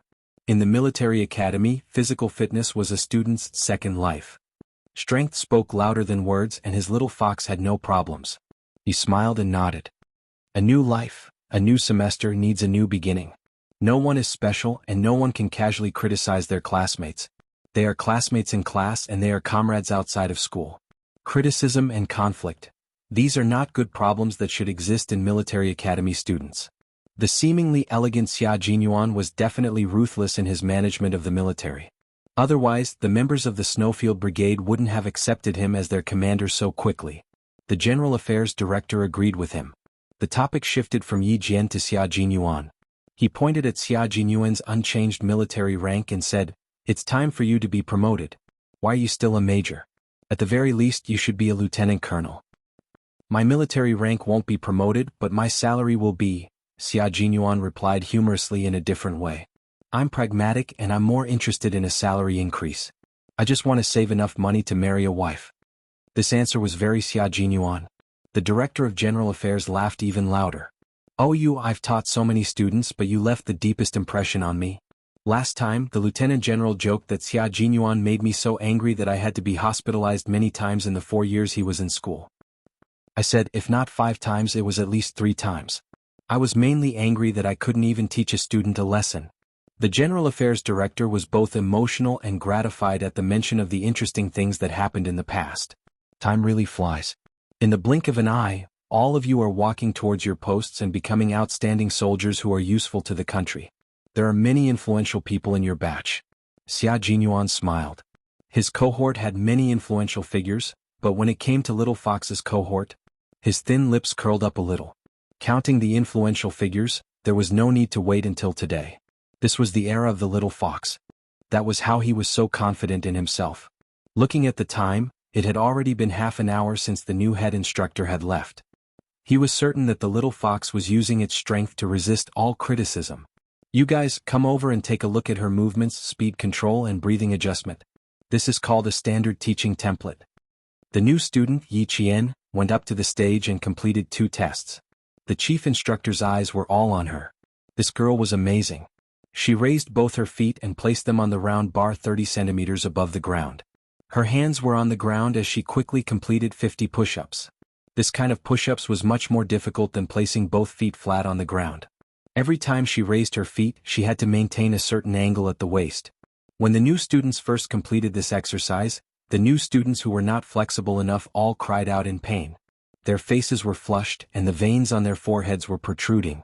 Moreover, the push-ups on the round bar were 1 start, 2 stop, and 3 release instead of 1 start and 2 stop. It was even more difficult to complete them continuously. Chapter 1390. 50 push-ups like this might be difficult for a new student, but for Yi Qian, another 50 wouldn't be a problem. Before it was time, Yi Qian continued. The other boys who were called over by the chief instructor were stunned when they saw the girl's slender body moving up and down. The boys who were in the same class as Yi Qian had even more unnatural expressions. Their physical fitness was pretty good. When they first started training, they didn't even pant when doing push-ups like this. Aren't you guys embarrassed? Aren't you embarrassed? A guy can't even compare to a girl. Look at how tall she is and how skinny she is. Then look at you guys. Aren't you embarrassed? The chief instructor criticized the other classes for not meeting the physical fitness standards. Why aren't you training? You're still saying you're here to study, not to work as laborers. Yi Qian, the top scorer of the National College Entrance Exam. She's here to study just like you guys. She's also a high school student like you guys. If she can transform into a military student, how can you guys still have the face to find excuses for yourselves? Yi Jian, who belonged to the category of other people's children, became a model student for the teacher to educate other students on the first day of school. She didn't leave any objections to others and directly blocked several boys in her class with her strength, making them speechless. The top scorer of the National College Entrance Exam had good grades, good physical fitness, and was a girl. What about them? Their grades were good, but were they as good as Yi Qian's? They still had the face to say they were here to study, not to work as laborers. After Xia Jinyuan left, Yi Qian used 1.5 hours to complete all the tests in the morning. He adjusted his training uniform with a belt around his waist and stood in front of the chief instructor. Reporting, freshman Yi Qian's tests have been completed. Please give your instructions. The boys behind Yi Qian stood behind him in an orderly manner. Their expressions were even more serious than when they were training. They were shocked. These boys had good physical fitness. But to complete so many tests in 1.5 hours without resting in the middle, it was completely impossible. They didn't know how Yi Qian did it. He also vaguely understood that freshman Yi Qian was not special. Instead, he really had the qualifications to not participate in the rookie military training. Don't fall behind even if you lose skin and flesh. Don't cry even if you bleed. If you boys want to cry in the future, think of Yi Qian. Think about it. She's the same as you. How did she do it? What else do you have to say now? He had nothing to say. A few boys from the other classes obediently watched Yi Qian complete one test after another. Only then did the chief instructor show mercy and allow the boys who were blushing to leave. The boys in Yi Qian's class behaved themselves. They stood behind her with their heads held high and their chests puffed out as they waited for the chief instructor's instructions. There was no need to say anything more. She was definitely qualified. Very satisfied, the head instructor smiled and said, "Not bad. Go back and complete your afternoon test. We'll gather at 6 o'clock tonight to complete the cross-country test."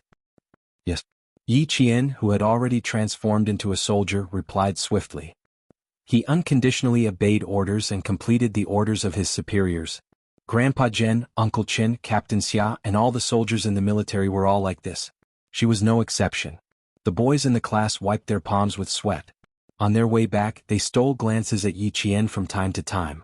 They wanted to say a few words but were hesitant. They didn't know if she had heard what they said earlier. Chapter 1391. Yi Qian's pace was very fast.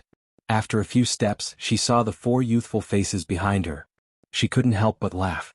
"If you don't walk faster, I'm afraid you'll have to accompany me for the entire afternoon to finish the test." I asked the class monitor. "I'll finish my morning test in 1.5 hours. When I get back, I'll be just in time for the third class's test. It's about to start. If we walk faster, we'll be just in time for the assembly." On the field, the other classes were doing a 1,500-meter light run. 2 girls stood at the front. When they shouted, the entire class began to run. 1 lap, 2 laps, 3 laps. The girls who were shouting the slogan gradually fell behind. The boys who were running until their throats were dry also gradually widened the distance between them. The sun continued to radiate heat. Every student's training uniform was soaked in sweat. As they ran, they could see the sweat flying off their bodies. No one gave up. One by one, they ran to the ferocious face. They just wanted to persevere and win. The sun at 3 o'clock in the afternoon was no less powerful than at noon. The students who were running so hard that water could be squeezed out of their training uniforms felt as if their insides were about to be burned dry. The boys who ran more fiercely pulled down the collar of their training uniforms as they ran, revealing two distinct skin tones. The upper part of their necks was black and the lower part was white. The boy who was closer to Yi Qian unintentionally glanced at her as he spoke. He immediately saw the sunburn on the back of her neck. The boy who first noticed it widened his eyes. He thought that he had seen wrongly. After taking a closer look, he confirmed that it was indeed a sunburn. He signaled the other 3 boys with his eyes to take a look. Yi Qian saw the small movements of the 4 boys. She raised her hand and touched the sunburn that had not healed. The consequences of being exposed to the sun will probably take half a month to recover. Are you training somewhere else? Finally, a boy asked. After that, he immediately introduced himself. I'm Chen Yanjun. I'm Wei Jiaming Zhe Province's Shijia. I'm Hu Huan Xian.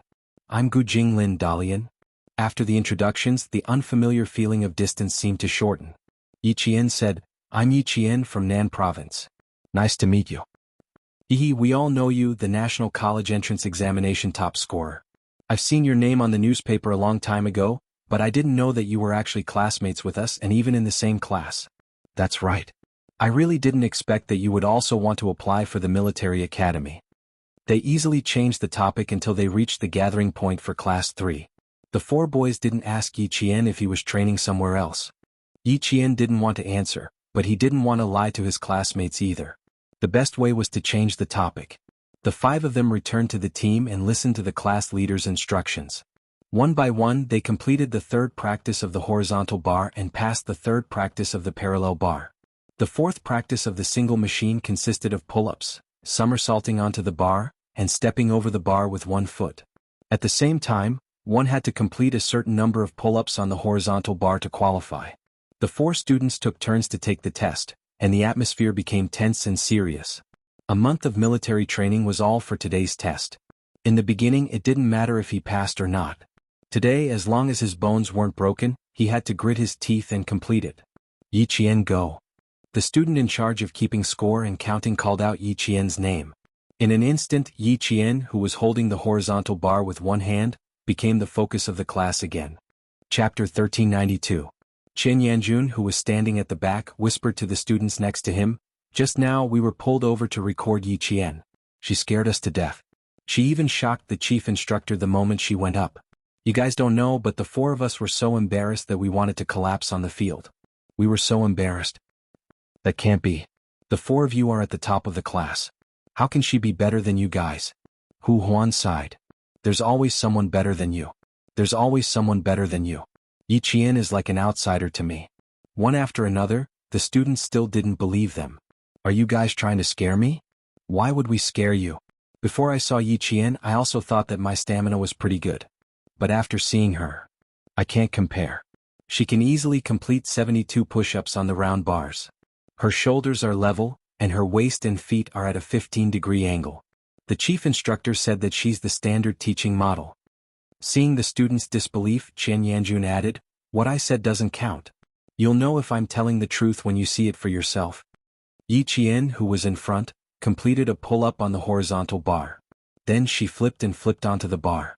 She supported the bar with both hands and stepped on the bar with 1 leg. In a flash, she completed the downward bar. Then she immediately walked to the parallel bars and began the 3rd parallel bar exercise. The 3 boys in the same group only finished their horizontal bar practice after she finished practicing the parallel bars, including the arm gripping bar and the horizontal bar sitting. Speed, time, and the standard of a person's movements could all be seen. The freshman Yi Qian didn't participate in military training with the rest of the class. However, the test of the single and parallel bars in front of them gave the students a glimpse of her extraordinary strength. Oh my God, she's amazing. She's faster than the boys in her group by 3 minutes. She didn't even stop to change the bars. She just kept going. Does she often do the single and parallel bars? A girl who usually does the single and parallel bars? Why does it feel so strange? I don't know what she does.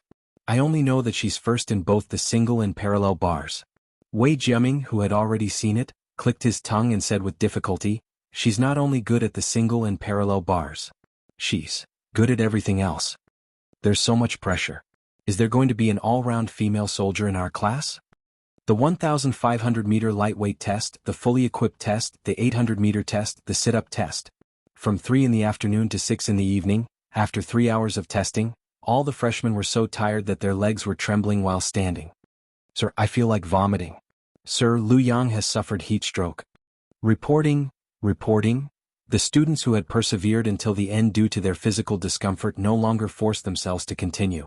From time to time, the sound of reporting could be heard on the field.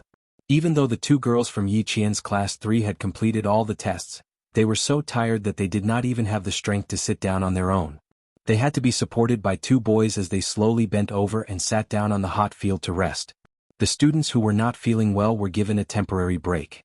The students who could still persevere were gathered and stood at attention.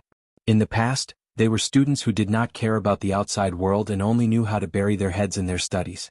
Now, standing in the sunset, their chins were dripping with sweat that reflected a golden light. Their backs were straight as they completed their transformation from students to soldiers. Yi Qian, who was standing at the front, made the seniors and class leaders cast sidelong glances at him countless times. Every time they looked at him, they felt their hearts skip a beat. With a junior sister who could defeat all the seniors, the pressure on them increased exponentially. Chapter 1393.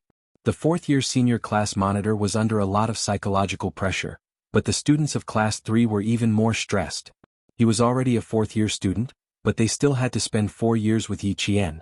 The students of class 3 were under a lot of psychological pressure, especially when they saw the way the class monitor looked at Yi Qian from time to time. His eyes were filled with shock as though he was looking at a monster. One by one, they adjusted their breathing and thought about Yi Qian's performance in all the tests. The psychological pressure continued to multiply. The students of class 3 were stressed, but the freshmen of class 1 and class 2 who cheered and encouraged them were also stressed. Just now, all the students had cast their gazes at Yi Qian. They watched as she unloaded her equipment and walked past them. The girls' gazes followed her every step. When she returned to class 3, the students of class 1 and class 2 widened their eyes. Third class. Who's in the 3rd class? They had never seen class 3 have such a powerful person in the past, nor had they seen anyone in class 3 with such physical strength. They had never seen such a person in class 3. There had never been such a girl during the singing competition. There had never been such a girl when they walked together. Even when they were resting, they had never seen such a female lead. She's from class 3. I wonder what her name is. It's a little scary. Everyone collapsed from exhaustion, but she could still walk a few steps and catch her breath.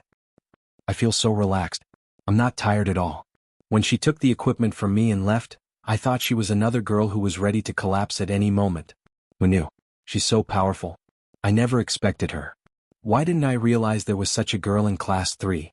I feel like I've never seen her before. She just reported today. Keep it down. The class monitor is looking over, the students of class 2 whispered. It was fine to talk during break time, but they could not be too presumptuous. I feel so pressured. Suddenly, such a powerful person came. The pressure multiplied. The difference is too great. Instantly, the students of class 1 and class 2 had a slight change in expression. They felt a little pressured, but the ones who felt the most pressure were definitely the students of class 3. They had to spend 4 years with her as her classmate. They were the ones who felt the real pressure. For some reason, they suddenly felt that they were not in the same class as that girl. They felt a little lucky. My classmates are too strong. How stressful. The class monitors of class 1 and 2 told their classmates to rest on the spot while they trotted to class 3. They wanted to see how good the girl who defeated the seniors in seconds was. The 3rd class had finished lining up. One of the girls who had persisted had just finished resting, when she suddenly vomited. Her face instantly turned pale and even her body swayed. The class leader immediately had the 2 boys beside her support her and hurriedly sent her to the infirmary. I'm afraid she's also suffering from heat stroke. It was already 5:20 in the afternoon. The city, known as the furnace, was so hot that there was no wind at all. It was as if it was wrapped in silk. It was stuffy, making people feel extremely uncomfortable. The class monitor of Class 3, who had reorganized his appearance, had all the freshmen stand at attention for 2 minutes. He pointed at the equipment that all the students had changed into and shouted with a cold expression, "Everyone, put your equipment back on. Time, 3 minutes. Quick." The class leaders of Class 1 and Class 2, who were walking over, stopped and waited for Class 3 to finish reorganizing. Chapter 1394.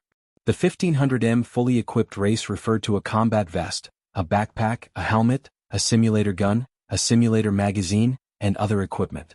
Yiqian bent down and looked to her right. Hu Huan was standing on her right. She could tell what his problem was. The equipment was not placed in the proper order. "You're not in the proper order," Yiqian reminded him in a low voice as she bent down. Hu Huan smiled bitterly. "I knew it after the class leader said it. I think I sprained my shoulder. It hurts a little."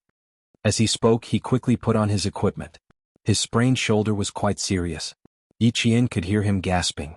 He was bumped into by a classmate when he was running. He did not stabilize himself and fell sideways. When he ran back to take off his equipment, he realized that it was difficult for him to even lift his arm. Now that he had to change his equipment, it was quite strenuous. 1, 2, 3, stop," the class leader shouted. "Platoon leader, check if there's anyone in your team who hasn't put on their equipment. Hurry." Reporting no one in Team 1. Reporting no one in Team 2. All the students in Team 5 put on their equipment again. They could not help but feel a little nervous when they saw the class leader's stern and dark expression. "Do you know why I asked you to put on your equipment again? Do you?" The class leaders of the freshman military training were all strong seniors. They had a strong aura when they put on a cold face. The biting cold military aura shook the hearts of the freshmen in Class 3. "Order. When you were collecting your equipment, I reminded you to set the order. How many of you memorized it?" No one dared to say anything. Other than Yiqian, no one dared to breathe too loudly. They listened obediently. "Go in 3 minutes. Take off your equipment. If someone is wrong, take the initiative to be punished. Begin." Immediately, the students in Class 3 quickly took off their equipment. Yiqian was naturally the fastest. Hu Huan gritted his teeth and completed his task. He heard Yiqian gently remind him, "Don't raise your hand too high with your injured shoulder. Also, hold the simulator gun properly. Don't let it slip from your hand." Guns were the weapons that soldiers used to protect their lives and attack on the battlefield. They were inseparable from their guns, and the guns were inseparable from their people. They had to remember this at all times. When he heard this, he immediately tightened his grip on the simulator gun and asked softly, "You seem to know a lot. How can you tell?" All the equipment still needed to be returned. Yiqian put them away one by one. Even the order in which they should be placed was natural and natural. "It's a habit. Once it's a habit, it'll be fine." Hu Huan nodded with a serious expression. "That's indeed the case. When we were learning about light weapons, our teacher said that the gun should never leave the hand, and the person should never leave the hand. Just like what you said, it must be a habit." As soon as he finished speaking, Yiqian saw a few other boys put their mock guns on the ground and unpack their luggage. Yiqian looked at the class leader and saw him glance at the boys. A fourth-year senior who could become the class monitor of the freshmen was indeed amazing. Among the dozens of freshmen, he was able to catch who had made a mistake. The class leader remembered who made a mistake and didn't immediately punish them. Instead, he reported their names first. "You guys will stay for the night. Return all your equipment now and gather here in 5 minutes. Pay attention to your actions and don't be all crooked." He then said to Yiqian, "Yiqian, you're in charge of discipline later. I still have to go and give the test form to the head instructor. Take them to rest where they are and don't move around randomly." Chapter 1395. Clenching the test form in his hand, the class leader looked at Yiqian's results, then looked at Yiqian, who was standing the straightest, the most energetic, and the most relaxed. She was the most energetic in the entire class. While returning the equipment, Chen Yanjun, who was walking in front of the class leader, couldn't help but ask, "Class leader, her results. Is she number 1 in our class?" "You should be asking me if she's number 1 in the entire school." The class leader glanced at his junior brother with a hint of sympathy. "Take care, junior brother. With such a powerful girl in the class, she will definitely become a role model for the rest of the class. The days ahead will definitely be exciting." The class leader's words almost made Chen Yanjun bite the tip of his tongue. Number 1 in the entire school. His expression instantly changed and revealed a sense of powerlessness. After he returned the equipment, the class leader, who was waiting outside, patted the boy's shoulder heavily. "Cheer up, junior brother. This is a good thing. There's a famous role model and he's definitely someone you want to surpass. I just don't know if I can surpass her, the class leader thought silently. Senior, didn't you say that you have 4 months of free time a year to arrange your training? If Yi Qian is the role model, I don't think I'll even have a year and a month to arrange my training. Chen Yanjun rubbed his face, shook his head, sighed and returned to the group. The class leader was speechless. Because Junior was right. Looking at the tests Yi Qian completed in the afternoon, the class leader's heart couldn't help but tremble again. Junior is so fierce, I'm a bit scared. Too frightening, too frightening. This result, how is it a new student's result? It's even better than the soldiers in the company. The boys were so tired that they needed to support each other for the 1500m run, but she didn't need to and could immediately return to her original position with her back straight. Looking at her results on the test form again, the class leader quietly let out a sigh of relief. He had to give the test form to the head instructor when he brought the third class back to the field. The class leaders of the first and second classes were already waiting. When they saw him coming over, they went up to greet him. Wow, your third class is amazing. How come we didn't notice before? She applied for exemption from military training and only arrived this afternoon. Let me tell you too, this junior sister isn't just strong, she's very, very strong. After giving the test form to the two, the class monitor of the third class sighed with emotion. Is there anyone in the fourth year who can beat her? Also, I vaguely feel that she should be hiding a part of her strength. Yi Qian did not give him the feeling of a student. He could see the aura of a soldier from her. Her military might was even stronger than theirs. The two class monitors looked at the name first and found out what the girl's name was. Then they looked at the results and, both of them sucked in cold breaths at the same time. He's still hiding part of his strength? Are you sure? The class monitor asked in shock. Don't scare people. I only have a feeling. I can't be sure. The class monitor of the third class replied. He turned his head and yelled for the students behind him to catch up. He said to the two class monitors, the fourth class is almost done. You two should go back and regroup. The class monitors of the first and second classes went back to their classes in shock. When the students of the third class came over, the class monitor of the first class suddenly shouted, Students, should we give a round of applause to Yi Qian from the third class? Yi Qian, who was passing by, paused for a moment, then walked even faster. Chapter 1396. Yes. Their voices rang out in unison, followed by thunderous applause. Class 1 took the lead, so Class 2 also clapped under the class leader's command. Class 3's class leader didn't know whether to laugh or cry. After instructing Yi Qian to maintain class discipline, he strode forward and handed the test form to the chief instructor. Report. All 46 students in Class 3 have completed the test. Please give your instructions. The chief instructor took the test form and looked down to see Yi Qian's results. His eyes lit up and he laughed. Good, good, good. These results are beautiful. He looked up at Class 3's class leader and laughed even louder. You guys might not be able to catch up to these results. Junior sister is too amazing. We are ashamed. The class leader sighed. Good results, good fitness. A new star is about to rise. The chief instructor, who was looking down at the results, looked up in the direction of Class 3 and smiled deeply. She has already risen and is receiving the attention of all the students. Send Yi Qian's results to the General Affairs Office and let the school leaders have a look. The senior class leader respectfully took the test form and looked deeply at Class 3. He walked towards the General Affairs Office with results that would definitely shock the school leaders. The freshmen of Class 3 who were resting were already talking to Yi Qian, who was sitting in front of them. As they talked, they imitated Yi Qian and sat on the hot grass with their hands behind their backs and legs stretched out. They shook their hands and legs together to relax their tense muscles. No wonder you didn't participate in the military training. If I had your fitness, I wouldn't have come either. How did you manage to participate in all those events? Do you even have time to exercise in high school? Yi Qian, are you aiming for military school? You're too focused. You're no worse than a sports student. I don't think you're tired at all, but I'm so tired that my legs are shaking. Chatting was the best way to get closer. Yi Qian, who was used to living in a large group, smiled and answered his classmates' questions. My situation is a bit special. I only didn't participate because the school approved. And my goal is indeed to get into the military academy, so I consciously improved my physical fitness in high school. Although all the answers were vague, they were all true. When the students heard this, their faces showed an expression of, no wonder, so that's how it is. It wasn't that she was born strong, but that she had already set a goal for herself and prepared in advance. Thinking of this, their hearts felt much better. After proving himself with his abilities, Yi Qian used this method to comfort his classmates. It also unknowingly eased the psychological pressure on his classmates. As for being tired, I'm the same as you. When you're tired, sit down and shake your hands and legs to relax your muscles. Don't think about being tired. The more you think about it, the more tired you'll be. The more you think about something easy, the more you think. Yes. The more I think about it, the more relaxed I feel.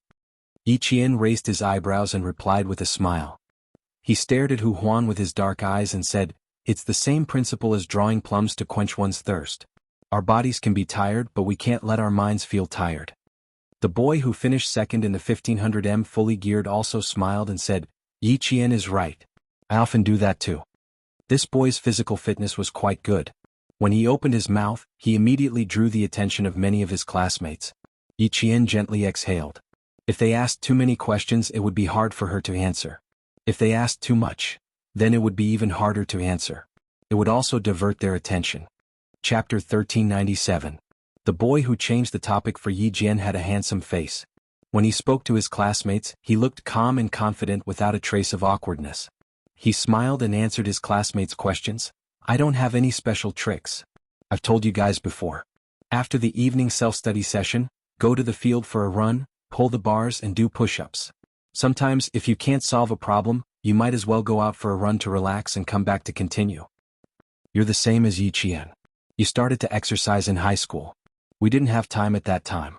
We studied until 11 or 12 o'clock at night. Sometimes we did the questions until 1 or 2 o'clock in the morning. Now that I think about it, those days were so dark. The boy smiled. Me too. I didn't expect that I would often stay up at 1 or 2 o'clock at night after going out for a run and then coming back to do the questions. His voice was steady. It could be seen that he was a steady student. Occasionally he would look at Yi Qian with a smile in his eyes and then continue to chat with his classmates. As the students chatted more and more happily, Yi Qian's shyness faded away. The applause from Class 1 and Class 2 made her blush all of a sudden. She was a little too high profile, which made her feel a little awkward. Receiving the boy's friendly smile again, Yi Qian couldn't help but stare. Why did she feel that this boy knew her? The boy did know Yi Qian. When his classmates stopped talking to him, he said to Yi Qian with a smile, "I'm also from Nan province. During the exam, I was in the same examination room as you. But I'm sure you don't remember me." Yi Qian really didn't remember him. At that time, she only wanted to finish the exam as soon as possible and go home with Xia Jinyuan. In addition, after the incident with Yi Ying, she didn't pay much attention to her classmates in the examination room. "I'm sorry. I didn't pay much attention to my surroundings during the exam. Sorry." So the boy did help her out just now. Yi Qian reached out her hand and introduced herself. "I'm Yi Qian from Anyang province in Nan province." The boy reached out his hand and said with a bright smile, "My surname is Song Zhiqiu. I'm from Nan province." Now Yi Qian knew that the boy in front of her was the one in Qingnan Middle School who was admitted to the National University of Science and Technology. Then he said, "Yang Heng and I are cousins." Yang Heng. The name that she had not heard for 2 years suddenly came out of another boy's mouth. Yi Jian suddenly felt as if she had been separated from him for a lifetime. So it's Yang Heng's cousin. I haven't contacted him for almost 2 years.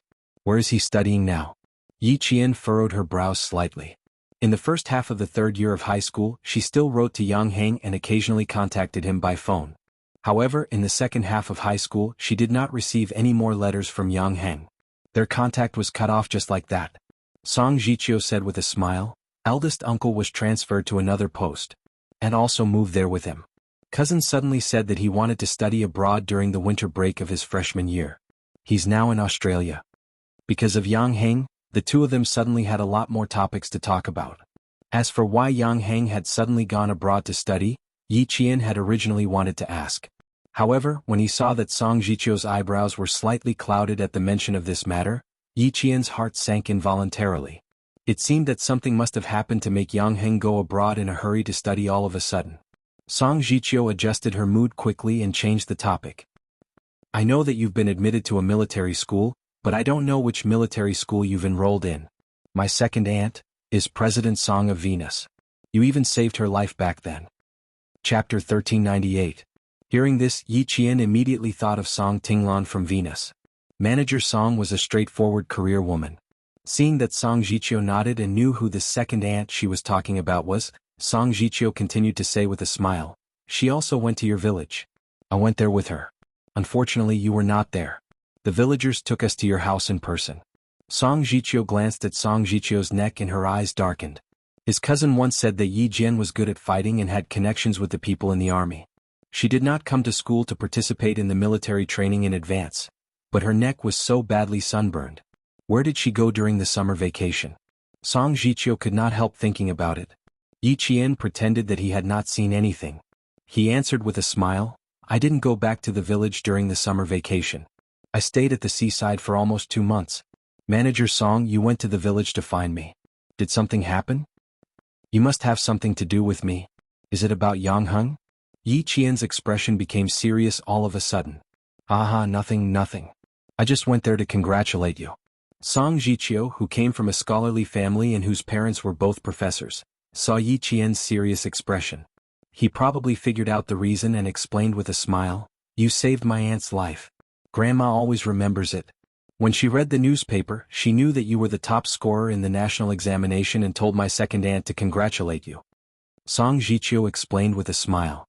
Yi Qian, who looked serious, smiled. "She really came here to congratulate me on being admitted to the military school. Grandma has a good memory. She still remembers it after so long.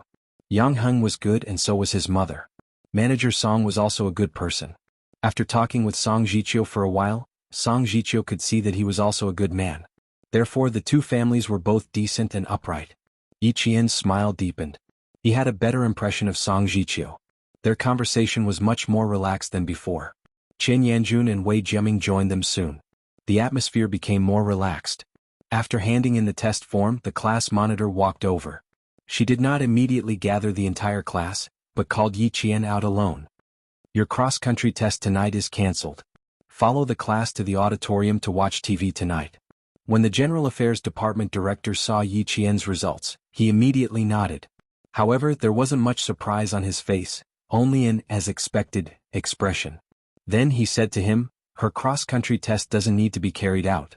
She'll follow the class arrangements tonight." It was as if he already knew that Yi Qian had good stamina. The class leader looked at the new junior sister. She was clearly a slender junior sister, but how could she have such explosive strength? Her looks were enough to make the senior brothers salivate. Her facial features were extremely beautiful, especially that pair of jet black eyes.